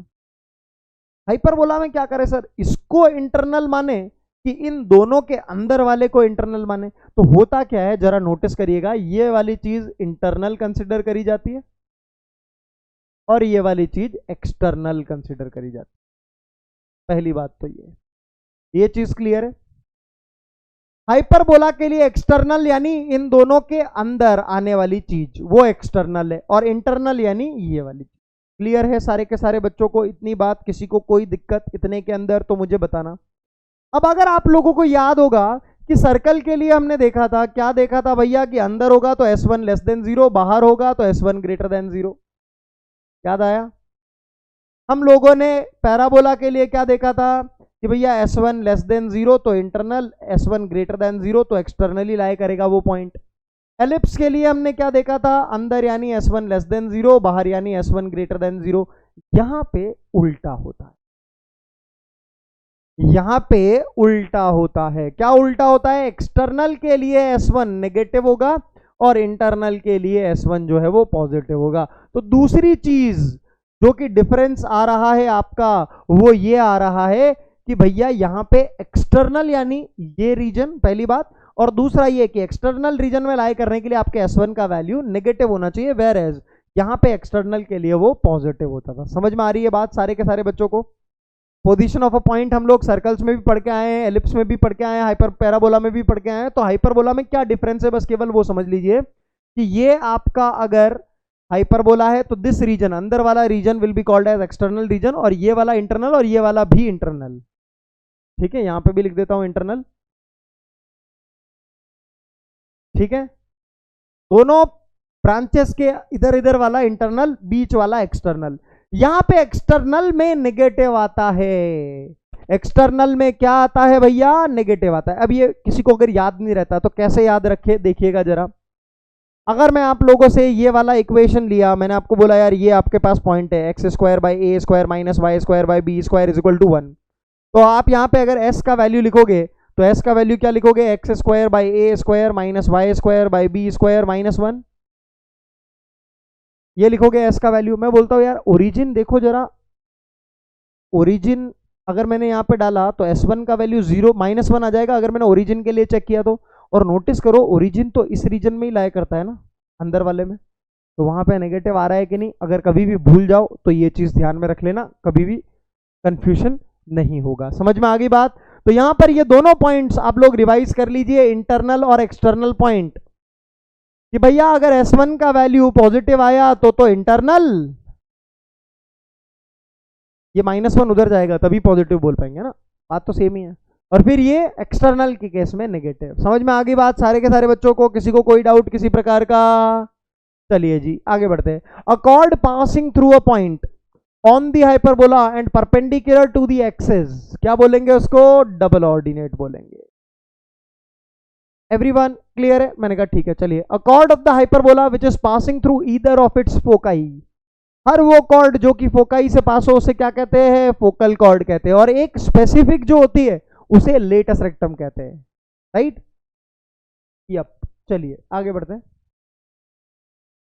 Which of the following is true, इनमें से कॉन्जुगेट हाइपरबोलास कौन कौन से देखे हमने? A B C D identify करना सीख जाओ यार पहले मेरे ख्याल से। तो मेरे ख्याल से आप लोगों को दिख रहा होगा, अच्छा ये यहाँ पे साइंस थोड़े गड़बड़ हो गए है ना, यहाँ पर साइंस थोड़े से गड़बड़ हो गए, यहाँ पे बीच में माइनस है और यहाँ पर भी इन दोनों के बीच में माइनस है। तो what is going to be your correct answer बच्चों? Is this thing going to be the correct answer or not? यहाँ पे इन दोनों के बीच में माइनस है, ऑलराइट, इन दोनों के बीच में माइनस है। X square by a square minus y square by b square है, और यहाँ पे x square by a square minus y square by b square है। आप देखिए केवल ये चीज डिफरेंट है, 1 के जगह पे -1 है। तो ये दोनों कॉन्जुगेट हाइपरबोलास होंगे कि नहीं होंगे, इसका ग्राफ कैसा बनेगा मैंने बताया, इसका भी कैसा बनेगा मैंने बताया। इसमें मैं सारे पॉइंट्स एक्सप्लेन कर चुका हूं, इसमें मैंने वो अभी तक एक्सप्लेन नहीं किए हैं, जल्दी करूंगा, डोंट वरी। Right, clear? चलिए बहुत बढ़िया, आगे बढ़ते हैं। वेरियस फॉर्म्स ऑफ हाइपरबोला की तरफ अब हम बढ़ेंगे, वेरियस फॉर्म्स ऑफ हाइपरबोला की तरफ अब हम बढ़ेंगे बच्चों। तो चलिए बेटा इसके बारे में बात करते हैं, वेरियस फॉर्म्स ऑफ हाइपरबोला। सबसे पहला तो जो हम पढ़ के भी आ चुके हैं उसको एक बार क्विकली रिवाइज कर लेते हैं। पहला form x square by a square minus y square by b square is equal to 1। इसके लिए हम लोगों ने देखा वर्टाइसेस क्या होते हैं, a,0 minus a,0। Parabola sorry hyperbola ऐसा बनता है, ये वाला पॉइंट हो जाता है आपका वर्टाइसेस, फोकाई मुंह के अंदर ae,0 minus ae,0 exactly same as in the ellipse. Eccentricity का फॉर्मूला मैंने आप लोगों को क्या बताया था, ये होता है, थोड़ा जरा मैनिपुलेशन करके ये वाली चीज बनाने की कोशिश करिए। बन रही है क्या? जी सर बन रही है। मैंने कहा ठीक है। डायरेक्ट्रेसेस एक तो इधर बताई थी, एक इधर बताई थी, क्या equation sir? Exactly same as in the ellipse. देख लो जरा, ट्रांसवर्स एक्सिस और conjugate axis, are all these things clear to you guys और नॉट? देखेंगे जरा सारे के सारे बच्चे one by one. Yup, are we guys clear with this particular thing? Yes sir बिल्कुल क्लियर है। मैंने कहा ठीक है, कॉन्जुगेट हाइपरबोला के ऊपर आ जाओ। अब मैंने कॉन्जुगेट हाइपरबोला के लिए क्या बोला था कि वो जो वर्टिकल हो जाएगी, मतलब ये वाला अपना नॉर्मल था तो ऐसा वाला जो है वो अपना कॉन्जुगेट वाला हाइपरबोला हो जाएगा। समझ में आ रही है बात? तो यहाँ पे वो वर्टिकल एलिप्स वाली चीज लगा दो, बस केवल वर्टिकल एलिप्स वाली चीजें लगानी शुरू कर दो। देखो जरा, सेम वर्टिकल एलिप्स वाली चीजें हो गई है। सेंटर 0,0, फोकाई क्या होंगे 0,b 0, minus b, directrices y is equal to b by e और minus b by e. Yup, देखिए जरा, और इसेंट्रिसिटी के अंदर भी मैंने आप लोगों को वहां पे क्या बताया था, एलिप्स के अंदर मैंने बताया था e square is equal to 1 minus छोटे का स्क्वायर अपॉन बड़े का स्क्वायर, ये एलिप्स के अंदर होता था। अब यहाँ पे बी स्क्वायर की जगह माइनस बी स्क्वायर डाल दोगे तो इस केस में इसेंट्रिसिटी का स्क्वायर ऐसा हो जाएगा कि नहीं, तो वहां से आप ये वाला रिलेशन लिख पाओगे। बाकी तो क्लियर होगा आप लोगों को। देख लीजिए सारे के सारे बच्चे, anyone is having any kind of confusion in this, तो मुझे बताना यार, मेरे ख्याल से नहीं होना चाहिए। यप, क्लियर है। चलिए आगे बढ़ते हैं। अब ये वाले देखिए जरा, यहाँ पे बीच में माइनस है, ठीक है, यहाँ पे बीच में माइनस है, this is minus. If you are not able to visualize this, let me draw it for you over here. ये माइनस है बेटा, ये माइनस है। जब x square by a square minus sorry x minus h का whole square by a square minus y minus k का whole square, तो देखिए जरा, अगर आप एक्स माइनस एच को कैपिटल एक्स लिख देते हैं और वाई माइनस के को कैपिटल वाई लिख लेते हैं तो ये इक्वेशन वैसा ही बन रहा है। तो आप इसको पूरे का पूरा ड्रॉ कर सकते हैं कि नहीं? और देखिए जरा, मैं आप लोगों को फील दिलाता हूँ, सेंटर कैसे निकालते हैं, इस चीज को जीरो करके, इस चीज को जीरो करके। याद है पैराबोला के अंदर भी ऐसे ही निकाला था, सेंटर हो गया आपका। अब जरा मुझे ये वाले के लिए बताइए कि सेंटर से कितना दूर जाने पर फोकस आ रहा था? सर सेंटर से AE डिस्टेंस जाने पर, ट्रांसवर्स एक्सिस के अलोंग जाने पर क्या आ रहा था? फोकस आ रहा था। तो फोकस के कोऑर्डिनेट यहां पर देखिए ऐसे होंगे कि नहीं? एक तो हो जाएगा H प्लस AE कॉमा के, और एक हो जाएगा H माइनस AE कॉमा के। देखिए जरा, मैं आपको थोड़ी सी फीलिंग दिलाता हूं, यहां पर थोड़ी सी फीलिंग देखिएगा यहां पर, कि अगर मैं उनके बारे में बात करूं जो कि मैं पहले देख के आया हूं, ठीक है, तो वहां पे क्या था कि मेरा सेंटर था 0,0, तो मेरा फोकाई क्या आता था AE,0 और माइनस AE,0। तो बेसिकली अगर मैं आपसे पूछूं कि सेंटर से AE डिस्टेंस आगे की तरफ चले तो पहला फोकस, और सेंटर से AE पीछे की तरफ चले on the x axis only, तो आपकी दूसरा फोकस आ गया। अब अगर आप H, K के ऊपर हो, यानी कि आपको पता है आप kth फ्लोर के ऊपर हो, और आपको मैंने बोला H नंबर फ्लैट से आप चले जाओ AE नंबर ऑफ फ्लैट्स आगे, और बिकॉज इतना डिस्टेंस आपको और जाना है, तो H प्लस AE पे पहुंच जाओगे, और पीछे जाओगे तो H माइनस AE पे पहुंच जाओगे, और Y coordinate will remain same because you will be walking parallel to the x axis. समझ में आ रहा है बात सारे के सारे बच्चों को? एसेंट्रिसिटी वगैरह तो देख ही सकते हो। वर्टाइसेस में देखो जरा, फील करो, ये आता है आपका एक वर्टेक्स A,0, तो सेंटर से अगर आप a यूनिट्स आगे की तरफ जाओगे तो पहला वर्टेक्स, और सेंटर से a यूनिट्स पीछे की तरफ जाओगे तो दूसरा वर्टेक्स। देखिए जरा यहाँ पर कोऑर्डिनेट्स वर्टेक्स के क्लियर है कि नहीं है, एसेंट्रिसिटी तो क्लियर है ही है। लेटस रेक्टम का लेंथ एलिप्स में क्या था, हॉरिजॉन्टल एलिप्स में 2b² a, यहाँ पर भी वही है।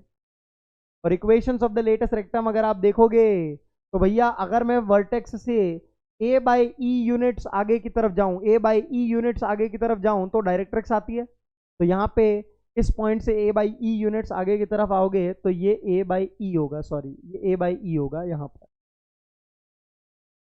अच्छा मैं यहाँ पे एक चीज आपको बताना भूल गया, हालांकि आप लोगों को समझ में आ गई होगी खुद से ही, कोई बड़ी बात नहीं है ना। मुझे बात बताइए, हाइपरबोला के केस में AE बड़ा होगा कि a/e बड़ा होगा, क्या बड़ा होगा? सर इसेंट्रिसिटी 1 से बड़ा होता है तो AE बड़ा होगा सर। तभी तो देखिए फोकस ज्यादा राइट में लाई करता है एज कंपेयर टू डायरेक्ट्रिक्स, क्योंकि a/e छोटा होता है फॉर ए हाइपरबोला। हाँ या ना? तो डायरेक्ट्रिक्स पहले आनी चाहिए कि नहीं आनी चाहिए फोकस से? फील कर रहे हो? देखो काम बन रहा है सारे का सारा भैया। तो आपका ये काम हो गया, ठीक है। Length of transverse axis same, length of conjugate axis same, directrices की इक्वेशन ये आपके आ गई प्लस माइनस। अच्छा ये लेटेस्ट रेक्टम है, सॉरी है ना, ये लेटेस्ट रेक्टम है तो सॉरी लेटेस्ट रेक्टम है, मैं इसको डायरेक्ट्रिक्स समझ रहा था, तब तो सही है, ठीक है तब तो सही है। और यहाँ पे माइनस भी आ जाएगा है ना, तब तो सही है। ये लेटेस्ट रेक्टम, मैं इसको डायरेक्ट्रिक्स समझ रहा था, आई एम रियली सॉरी। ये डायरेक्ट्रिक्स नहीं लेटेस्ट रेक्टम है, तो यहाँ पे 2 आ जाएगा तो प्लस माइनस आ जाएगा। और मेरे ख्याल से समझ गए होंगे, बेसिकली शिफ्टिंग ऑफ ओरिजिन वाले फंडे से तो और भी ज्यादा क्लियर हो जाएगा आप लोगों को समझना। फिर अगर ऐसी इक्वेशन आ जाएगी यहाँ पे -1 आ जाए तो वही काम जो वर्टिकल एलिप्स में कर देंगे, सेम चीज वर्टिकल एलिप्स के साथ।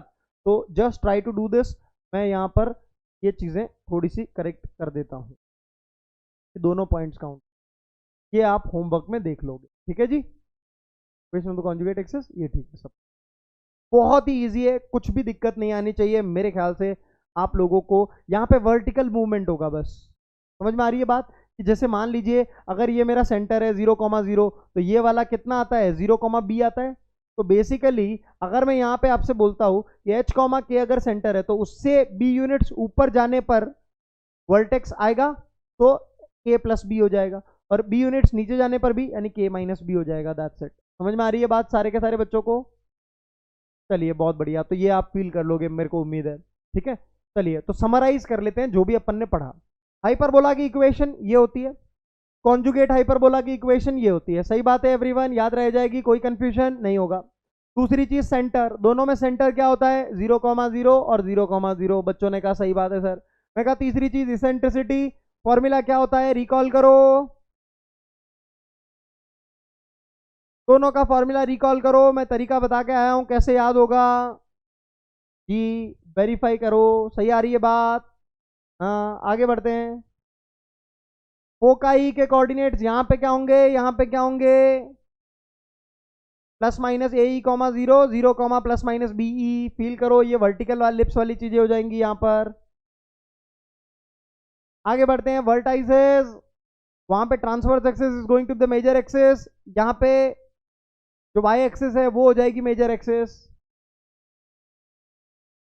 आगे बढ़ते हैं, length of the latus rectum 2b²a, यहाँ पे 2a² b, just like ellipse, just like ellipse. पूरी की पूरी चीजें देख लो यार जरा, सेम ही है, हाँ या ना यार? मुझे एक बात बताओ यार, कुछ अलग आया है क्या यार, ये बताओ। केवल एक आधी चीजें थोड़ी बहुत बस अलग आई है, ठीक है। Length of the transverse axis hyperbola में 2a, इसमें 2b।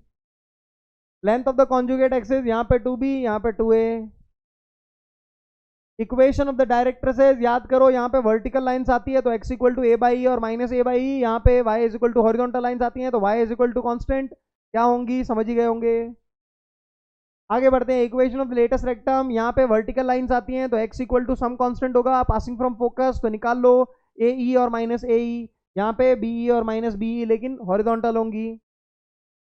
Equation of the transverse axis, यहाँ पे y = 0, यहाँ पे x = 0।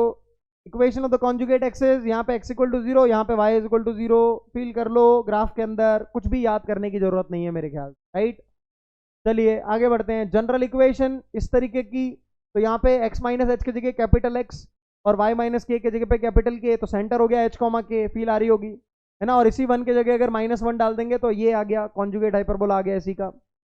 यहाँ पे सेंटर कितना हो गया h कॉमा के, यहाँ पे भी सेंटर हो गया h कॉमा के। बात करते हैं इसेंट्रिसिटी की, तो इसेंट्रिसिटी का तो फंडा सेम ही रहने वाला है जो स्टैंडर्ड के लिए भी था, मतलब x माइनस एच की जगह कैपिटल x और y माइनस के जगह कैपिटल y डाल देंगे तो भी इसेंट्रिसिटी सेम ही रहने वाली है। बिकॉज यहाँ पे ऐसा लगता है ना 1 plus b square upon a square, और यहाँ पे लगता है 1 plus a square upon b square. Foci के बारे में बात करें तो देखिए आपको हॉरिजॉन्टली मूव करना है फ्रॉम द सेंटर, कितने यूनिट्स, ए यूनिट्स।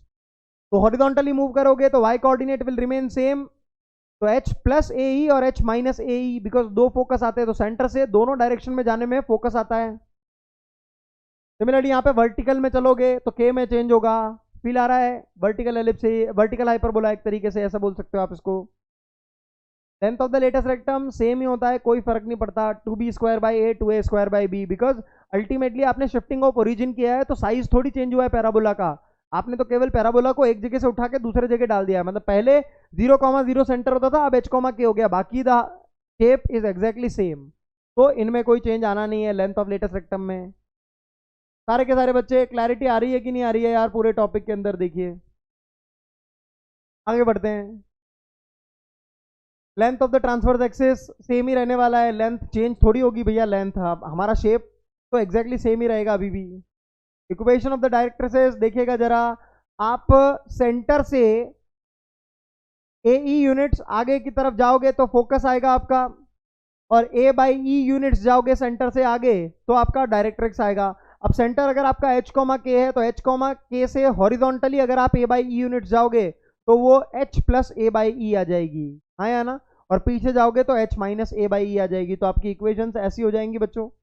यहाँ पे सोचिए जरा, h कॉमा के से आपको b बाई ई यूनिट्स ऊपर और b बाई ई यूनिट्स नीचे जाना पड़ेगा, तो यहाँ पे k में चेंज होगा तो y is equal to k plus minus b by e हो जाएगा। फील करेंगे सारे के सारे बच्चे।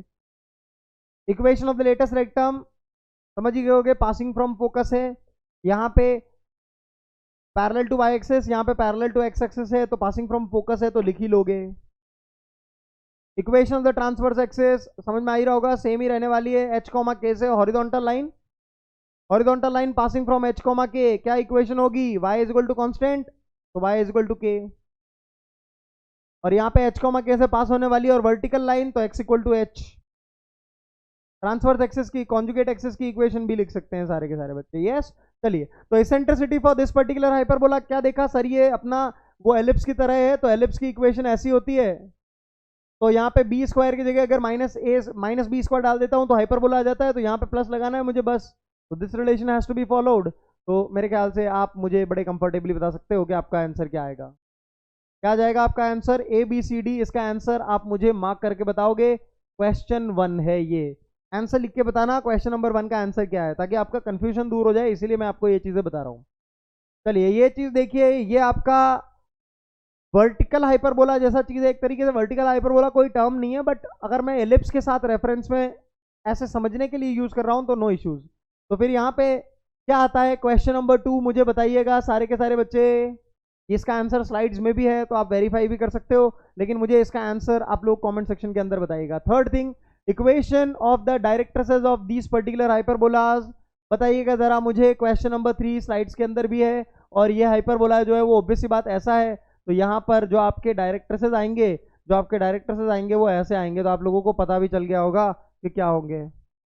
चलिए आगे बढ़ते हैं, rectangular hyperbola and some important theorems we gonna study now. Okay, एक टर्म आएगा रेक्टेंगुलर हाइपरबोला का यूज के अंदर बहुत फ्रीक्वेंटली। अब रेक्टेंगुलर हाइपरबोला मतलब क्या होता है, जब भी कभी ट्रांसवर्स एक्सिस का और कॉन्जुगेट एक्सिस का लेंथ बराबर हो जाए, length of transverse axis is equal to length of conjugate axis हो जाए, यानी कहने का मतलब है कि ए बराबर बी हो जाए।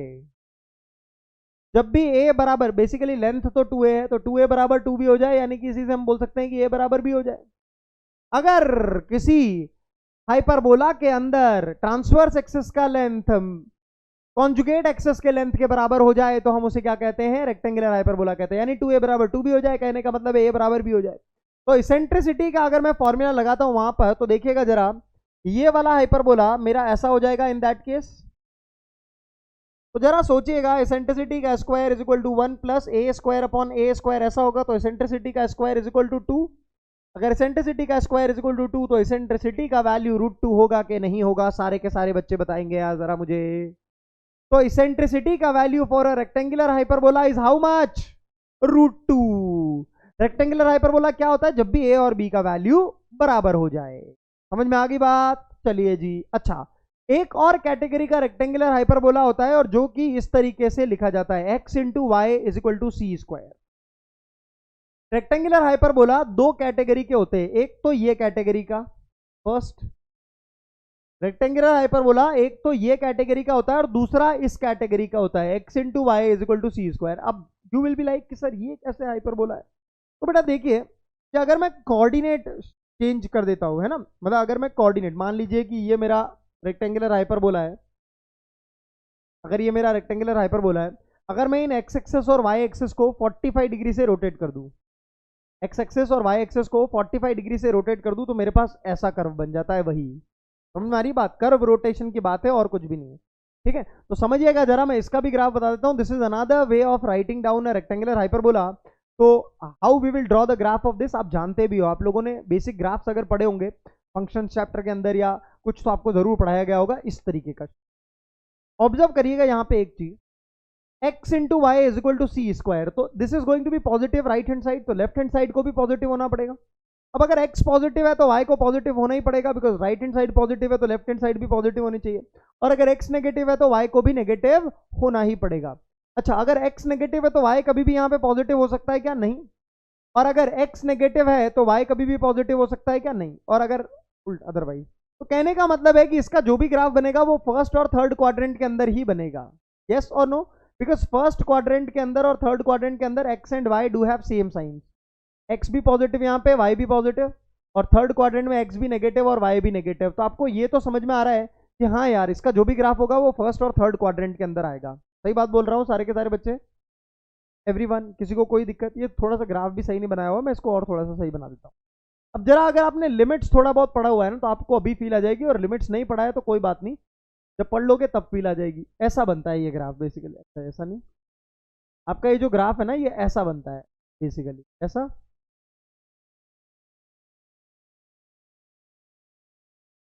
कौन कौन कोई जानता है लॉन्ग डिस्टेंस रिलेशनशिप क्या होती है? लॉन्ग डिस्टेंस रिलेशनशिप, दूर से प्यार, है ना, मतलब हेलो बाबू ने थाना थाया कि नहीं थाया, है ना, लॉन्ग डिस्टेंस रिलेशनशिप। अब ये लॉन्ग डिस्टेंस रिलेशनशिप मैं क्यों बोल रहा हूं जरा समझना। ये जो आपका ग्रीन ग्राफ है, ये कभी भी graph never cuts, never cuts axes, और एक्सेस का मतलब दोनों, एक्स एक्सेस भी और वाई एक्सेस।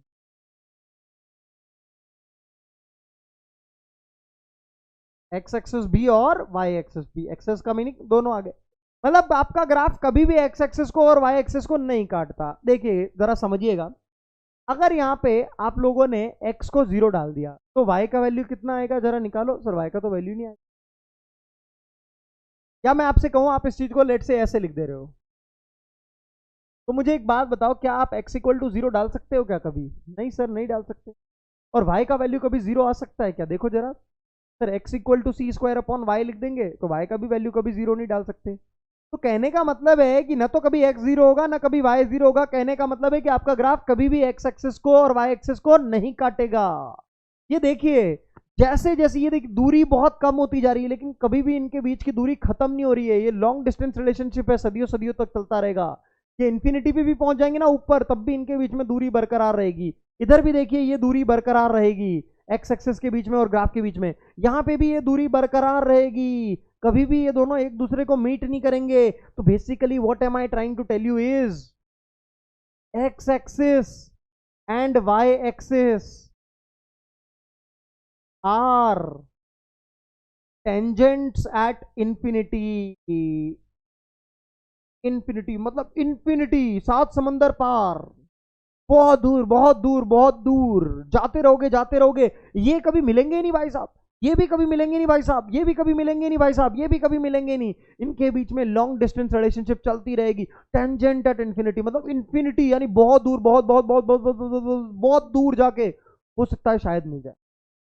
समझ में आ रही है बात? इसीलिए हम इनको क्या बोलते हैं, इसीलिए हम एक्स एक्सिस को और वाई एक्सिस को यहां पे क्या बोलते हैं, एक नया नाम देते हैं, एसिम्टोट्स। क्या बोलते हैं इनको? एसिम्टोट्स। मतलब इन्फिनिटी पे जाके मिलेंगे अगर कभी भी, तो ऐसी लाइंस को हम क्या बोलते हैं? एसिम्टोट्स। तो ये एक्स एक्सिस और ये वाई एक्सिस इन ग्राफ्स को कहां पे जाके मिलती है? इन्फिनिटी पे, बिकॉज इन्फिनिटी से पहले मिलने का कोई भी सवाल ही पैदा नहीं होता। इसीलिए हम इनको क्या नाम देते हैं? एसिम्टोट्स देते हैं। एसिम्टोट्स लॉन्ग डिस्टेंस रिलेशनशिप की तरह है, मतलब कभी मिलते ही नहीं है भाई साहब, दूर पे, फोन पे, बाबू ने थाना थाया कि नहीं थाया, ऐसे। ठीक है जी, चलिए आगे बढ़ते हैं। तो अगर मैं आप लोगों को बोलूं x y is equal to 16, ये क्या होगा? रेक्टेंगुलर हाइपरबोला होगा। देखिए फील करिए, x y is equal to 4, ये भी क्या होगा? रेक्टेंगुलर हाइपरबोला होगा। फील करिए इनके ग्राफ्स कैसे आएंगे? ऐसे आएंगे। समझ में आ रही है बात सारे के सारे बच्चों को? यस, चलिए रेक्टेंगुलर हाइपरबोला यानी कॉन्जुगेट एक्सिस और ट्रांसवर्स एक्सिस का लेंथ बराबर और इसेंट्रिसिटी कितनी? √2। तो कॉन्जुगेट रेक्टेंगुलर हाइपरबोला दो कैटेगरी में लिखे जाते हैं।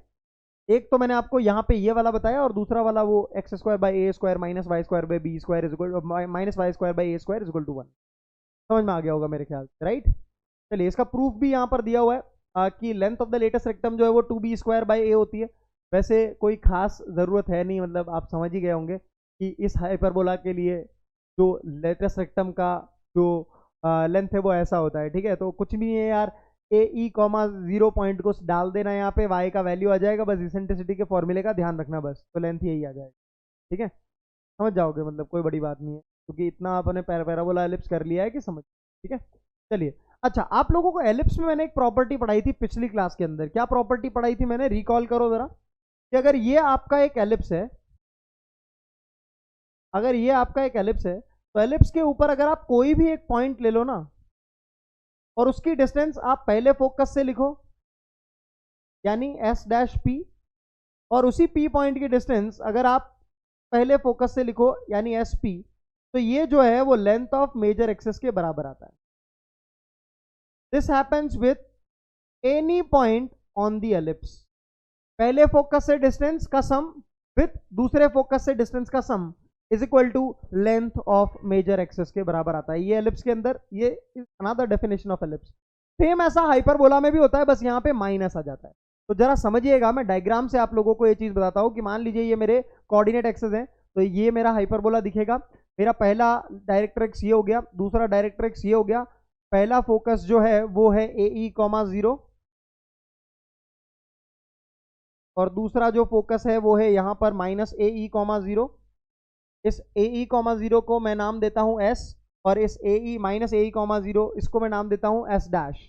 अगर मैंने कोई भी पॉइंट पैराबोला के ऊपर, सॉरी हाइपरबोला के ऊपर ले लिया, मान लो यहाँ ले लिया, या भले इस ब्रांच के ऊपर ले लिया, किसी भी ब्रांच के ऊपर ले लो, ये डिस्टेंस यानी पी एस, और ये वाला डिस्टेंस यानी पी एस डैश, इन दोनों का जो डिफरेंस होता है ना, उसका मैग्नीट्यूड हमेशा 2a के बराबर होता है, यानी कि ट्रांसवर्स एक्सिस के लेंथ के बराबर होता है, same like. This is another definition of hyperbola, so you must remember this as well. चलिए, the eccentricity of a rectangular hyperbola is how much?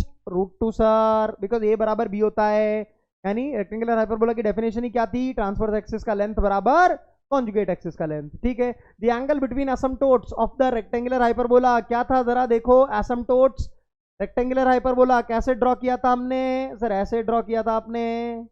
तो एसिम्प्टोट्स यानी tangent to infinity, x axis और y axis, उन दोनों के बीच में angle कितना है? 90 डिग्री सर, राइट? चलिए, the difference of focal distances of any point on the hyperbola, this focal distances, the difference of focal distances of any point, क्या है? Focal distances of any point. Focal distance यानी किसी point की focus से distance. Focal distance of any point means distance of P from focus तो वो basically अपने से पूछना क्या चाह रहा है ये समझ लो, हो सकता है बहुत सारे बच्चे यहाँ पे कंफ्यूज हो गए हो। वो अपने से पूछना चाह रहा है ये चीज, difference between the focal distances, यानी पी पॉइंट की एस डैश से भी डिस्टेंस माइनस पी पॉइंट की एस से डिस्टेंस, ये किसके बराबर होती है? ये मेजर एक्सेस की लेंथ के बराबर होती है, या कहूं ट्रांसवर्स एक्सेस, तो 2a के बराबर होती है। अच्छा, यहां पर a बड़ा है कि b, उस पर तो डिपेंड करता ही नहीं है, तो ये वाला तो अपना नॉर्मल वाला ही है, तो डिस्टेंस बिटवीन ये 2a में निकाल सकता हूं क्या? a का वैल्यू कितना है? 6, तो 2a का वैल्यू कितना हो जाएगा? 12 हो जाएगा सीधे। सारे के सारे बच्चे, is this question clear to all of you guys? The difference of focal distances of any point on the hyperbola, this feel करेंगे सारे के सारे बच्चे। यप, ये प्रॉपर्टी अभी अभी मैंने आप लोगों को बताई थी, राइट? चलिए, तो आज का सेशन अपन यही एंड करेंगे। उम्मीद करता हूं कि आप लोगों का जो कॉन्फिडेंस है इस चैप्टर के अंदर जरूर बढ़ा होगा, और आप लोगों को लगा होगा कि यार सच में ये तो 1 to 1 वाली स्कीम वाली बात हो गई कि अगर एलिप्स के ऊपर अच्छे से कमांड कर लिया तो हाइपरबोला तो बड़े आसानी से हो जा रहा है यार, क्योंकि ऑलमोस्ट चीजें जो है वो सेम बन रही है, यानी कि कोई नई बात है ही नहीं। और अगर कोई नई बात नहीं है तो मैं आपसे डेफिनेटली कहूंगा कि जिन बच्चों के दिमाग के अंदर ये बात बैठी हुई है कि भैया हाइपरबोला, एलिप्स, पैराबोला, सर्कल्स ये तो बहुत भारी चीज है, तो मैं आपसे कहता हूं कि भैया इस गलत मेंटालिटी को अपने दिमाग से भगाइए और मचा दीजिए, है ना? यस, तो आसान सी चीजें हैं यार, कोई बड़ी बात है ही नहीं, आप कर सकते हो आराम से। मैं आपको जेई मेंस के क्वेश्चंस करवाऊंगा, जेई एडवांस के क्वेश्चंस करवाऊंगा रिसेंट ईयर्स के, देखिएगा आप, और आप खुद कहोगे अरे सर इतने आसान आसान क्वेश्चंस आ रहे हैं। यस डेफिनेटली, लेकिन उसके लिए देखो क्या है, अब आप एकदम से आओगे किसी दिन, मतलब देखो प्रॉब्लम कहाँ आती है, बच्चे आते हैं सर 1 महीने बाद एग्जाम है, अब आप बता दो सर क्या क्या पढ़ूं, तो इतनी सारी चीजें याद करने को हो जाएंगी, फिर तो चीजें मुश्किल लगेंगी। अगर अभी से ही ईमानदारी से पढ़ोगे तो ये सारी की सारी चीजें आपको याद हो जाएंगी आराम से, और याद हो जाएंगी तो क्वेश्चन बन जाएंगे, इतना मैं जानता हूं। लेकिन अगर याद नहीं होगी तो इतनी सारी चीजें, जब मतलब मान लो आपको, मैं आपको बोलूं कि आपको 10 दिन तक का खाना मैंने राशन दे दिया, ठीक है, आप 9 दिन तक कुछ बनाओ ना, और 10वें दिन में आप पूरे का पूरा राशन खाना चाहो तो खा पाओगे क्या? सिंपल सी बात बताओ यार, आपको मैंने 10 दिन का खाना दे दिया और आपने 9 दिन तक कुछ खाना खाया ही नहीं, 10वें दिन पूरे का पूरा खा जाओगे क्या? नहीं खा पाओगे ना। उसके लिए क्या करना पड़ेगा आपको? पहले दिन का राशन पहले दिन खाओ, दूसरे दिन का राशन दूसरे दिन खाओ।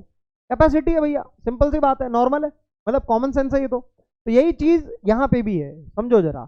यही कोई बड़ी बात नहीं है, लेकिन इसके अंदर कौन जीतता है? लंबी रेस का घोड़ा, जो कंसिस्टेंटली मेहनत करना जानता है। बाकी इस एग्जाम के अंदर कुछ नहीं। और मैं बताता हूँ आपको एक बात, आप इस एग्जाम की तैयारी शिद्दत के साथ जरूर करिए। शिद्दत के साथ करने से आपको क्या होगा, आपको अपने अंदर बहुत सारी कैपेबिलिटीज पता चलेंगी, आपकी क्षमता पता चलेगी, आपको आपका पोटेंशियल पता चलेगा, आपको ये पता चलेगा कि आपको अगर कोई चीज चाहिए तो आप उसके लिए किस हद तक जा सकते हो, और वो चीज बहुत जरूरी है। देखिए मैं हमेशा कहता हूं ऊपर वाला क्या कर रहा है, आप ऐसा ऐसे इमेजिन करिए कि ऊपर वाला सिलेक्शंस बांट रहा है, ऊपर वाला इज द परफेक्ट मैनेजर। ऊपर वाले को सब सब पता है कि भैया किस आदमी की जरूरत कितनी बड़ी है, किस आदमी की जरूरत कितनी बड़ी है, वो आदमी को उस हिसाब से देता है। आप जेई में सिलेक्शन अगर चाहते हैं या लाइफ के अंदर आप कुछ भी अचीव करना चाहते हैं, तो you will have to become crazy for that. आपको पागल होना पड़ेगा भैया उसके लिए, मतलब कुछ दिख ही नहीं रहा है आपको गोल के अलावा। मैं कहता हूं भैया ये जो बोलते ना भूख प्यास भी मिट जानी चाहिए भैया, भूख प्यास भी मिट जानी चाहिए। अगर आपका गोल के प्रति डिवोशन इतना है तो आपको याद ही ना आना चाहिए, है ना? समझ रहे हो आप? अभी आपकी एज ऐसी है ना, तो आप लोग इस एज के अंदर जो है वो भूख प्यास किसी और चीज के तरफ डाइवर्ट कर देते हो, है ना, कि भैया हाँ फोन नहीं आया मेरे को उसका, तो भैया मैं ना अभी मैं खाना नहीं खाऊंगा, जब तक मेरे को फोन नहीं आएगा ना मैं खाना नहीं खाऊंगा। ऐसा कभी सोचा है कि मैथ के मैंने ना मतलब 50 सवाल नहीं लगाए मैं खाना नहीं खाऊंगा, या केमिस्ट्री के मैंने सवाल नहीं लगाया तो मैं खाना नहीं खाऊंगा या खाना नहीं खाऊंगी? ऐसा कभी सोचा है?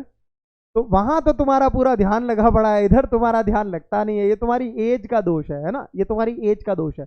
लेकिन मैं क्या कहता हूं, इस एज के अंदर अगर आप लोगों ने वहां पे कंट्रोल करना सीख लिया, वो चीज को अगर आप कंट्रोल कर गए ना, तो डेफिनेटली सक्सेस आपके पीछे भागेगी। जैसे इंडिया को अपना पर्सपेक्टिव चेंज करने की जरूरत है यार, मैं मानता हूं पहले हम लोग जॉब सीकर्स थे, अभी we have to become entrepreneurs, because entrepreneur बनके ही हम इस दुनिया के मतलब समस्याओं का समाधान कर सकते हैं। और हमारी देश के अंदर इतनी आबादी है यार, अब हम सारे के सारे अगर जॉब सीकर्स बनेंगे, और इनफैक्ट उन लोगों को जो कि IITs की नीट की तैयारी कर रहे हैं ना, जेई की नीट की तैयारी कर रहे हैं, मुझे नहीं लगता है कि उनको जिंदगी में कभी भी जॉब सीकर बनना चाहिए। नहीं बनना चाहिए। आपको एंटरप्रेन्योर बनना है, आपको देश के अंदर समस्याएं सॉल्व करनी है। और मैथमेटिक्स आपको यही चीज बताता है कि हर प्रॉब्लम का सॉल्यूशन है, हर प्रॉब्लम का सॉल्यूशन है, बस उसे ढूंढने से मिलेगा और उसके लिए शिद्दत से लगना पड़ेगा। तो there are infinite problems which you guys can solve because you guys are the future of this country and you guys gonna take this nation ahead. तो अब ये हो सकता है बहुत सारे बच्चे बोले सर हम सारे के सारे एंटरप्रेन्योर बन गए तो हमारे यहाँ नौकरी कौन करेगा? अरे वो दूसरे बच्चे करेंगे जो कि अभी चिल मार रहे हैं, वो नौकरी करेंगे तुम्हारे नीचे। जो भी चिल मार रहे हैं ना वो नौकरी करेंगे तुम्हारे नीचे। आप मेहनत करिए, इस सपने को पूरा करिए, इससे आपको जिंदगी भर जो कॉन्फिडेंस मिलेगा ना वो अनबीटेबल होगा। देखिए it's all about confidence. Life के अंदर कॉन्फिडेंस बहुत ज्यादा मैटर करता है और नेटवर्किंग बहुत ज्यादा मैटर करती है। आपकी सक्सेस बहुत सारे पैरामीटर्स के ऊपर डिफाइन करती है, लेकिन उनमें से 2 पैरामीटर्स तो ये है और तीसरा आपके अंदर आग होनी चाहिए।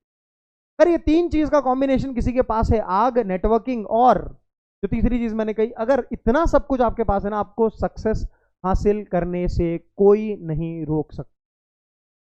सुविधाएं हैं नहीं है वो तो मिल जाती हैं, ठीक है। पहले जैसे अब हम लोग आपके लिए काम कर रहे हैं, आपके पास पैसे नहीं है कोई बात नहीं, आप पढ़ो यहाँ पे फ्री, कंप्लीटली फ्री दे रहे हैं। आप बोलो कितने घंटे क्लासेस चाहिए आपको, हम बैठे हैं यहाँ पे, हम देते हैं आपको क्लासेस, लेकिन उसके लिए आपको इन क्लासेस को फॉलो करना पड़ेगा।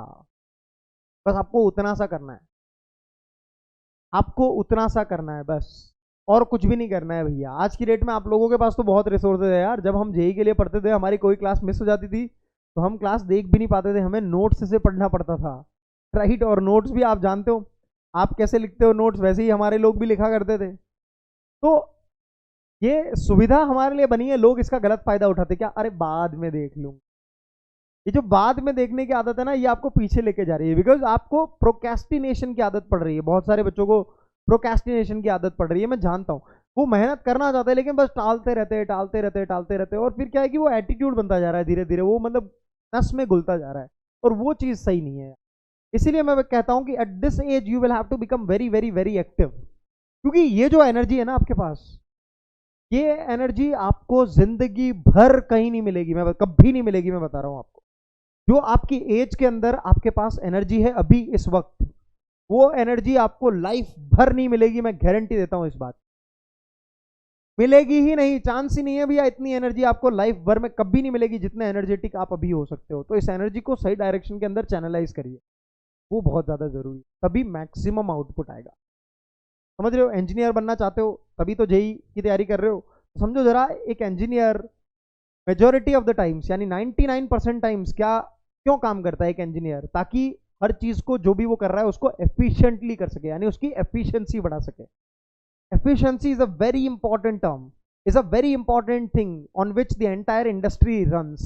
और efficiency बढ़ाने के लिए ही इतने सारे engineers माथापच्ची करते हैं किसी भी सिस्टम की। तो समझिए जरा, आप लोग अपने आप की efficiency बढ़ाइए इस मौके पर, बिकॉज ये आपको जिंदगी भर एक ऐसी चीज साथ में आपके लेके चलेगी कि भैया इस एज में आपने कितना फाइट मारा है इस किसी चीज को अचीव करने के लिए, वही बहुत ज्यादा जरूरी है यार।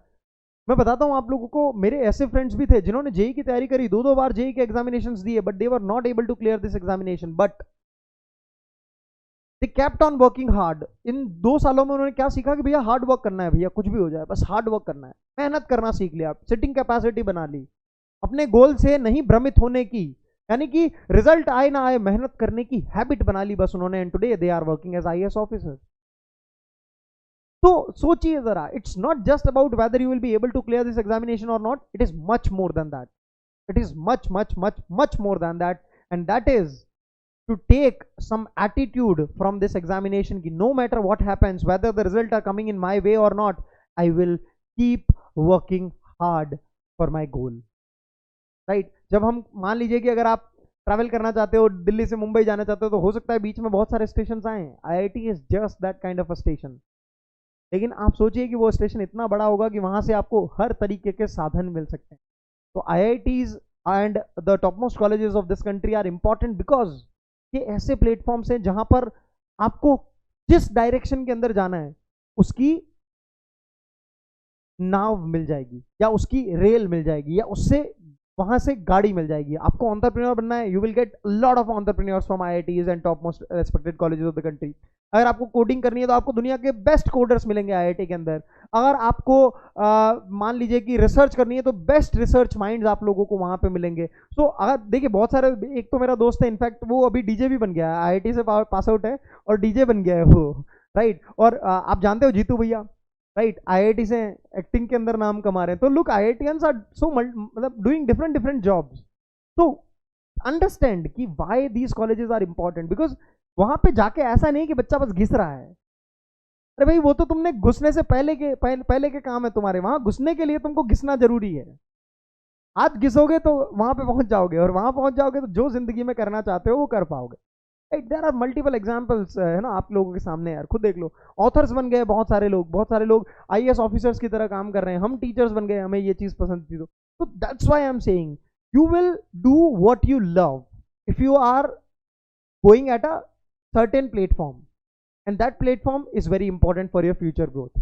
बिकॉज अगर आपने वो चीज करी ना जो आपको खुशी देती है, आपने वो चीज करी जो आपको खुशी देती है, तो आप कभी भी उस काम को करने में थकोगे नहीं। आपके पास दो चॉइसेस है, या तो आप वो काम करो जो आप करना चाहते हो, या आप वो काम करो जो दुनिया आपसे करवाना चाहती है। तो मेरे ख्याल से आप वही काम करना चाहते होगे जो आपका मन है। और आदमी की एक बात गारंटी मैं आपको देता हूं कि आदमी का रिजल्ट बेस्ट कब होता है, जब वो काम करता है जो उसे करना है, ना कि दुनिया उससे करवाना चाहती है। तो आदमी का बेस्ट कब आता है, जब वो काम करे जो वो करना चाहता है। तो आप भी अगर वो काम जिंदगी भर करना चाहते हो जो कि आप करना चाहते हो, ना कि दुनिया आपसे करवाना चाहती हो, तो उसके लिए आज की पढ़ाई बहुत ज्यादा है, राइट। तो मेहनत करते रहो, कुछ मुश्किल नहीं है इस एग्जामिनेशन के अंदर। लेकिन हाँ, हेयर एंड टॉर्टोइस, हेयर बहुत फास्ट, टॉर्टोइस बहुत स्लो, लेकिन फिर भी जीतता कौन है, टॉर्टोइस, क्योंकि कंसिस्टेंसी का गेम है बाबू, कंसिस्टेंसी का। तो उसको बरकरार रखें, बाकी सब कुछ बढ़िया, एंजॉय करते हुए चले, लोड ना ले, रिजल्ट के बारे में नहीं सोचें, क्योंकि रिजल्ट तो आते जाते रहेंगे भाई, रिजल्ट तो आते जाते रहते हैं। ऐसा कभी कभार होता है कि भैया पहले एग्जाम के अंदर परसेंटाइल अच्छा नहीं आया, दूसरे में आ गया फोड़ फाड़ के, दूसरे में अच्छा नहीं आया, तीसरे में आ गया फोड़ फाड़ के, तो रिजल्ट तो आ जाएगा, उसकी टेंशन नहीं है, लेकिन मेहनत बहुत जरूरी है। जैसा कि मैं पहले भी कहा है कि रिजल्ट से ज्यादा ये प्रोसेस इंपॉर्टेंट, प्रोसेस बहुत इंपॉर्टेंट, राइट। आज के लिए इतना ही, मिलते हैं अगली क्लास के अंदर। Keep learning, keep shining, keep rocking, keep enjoying. Let's make most out of this. Thank you so much, guys. Bye bye. Take care. Happy learning. Thank you.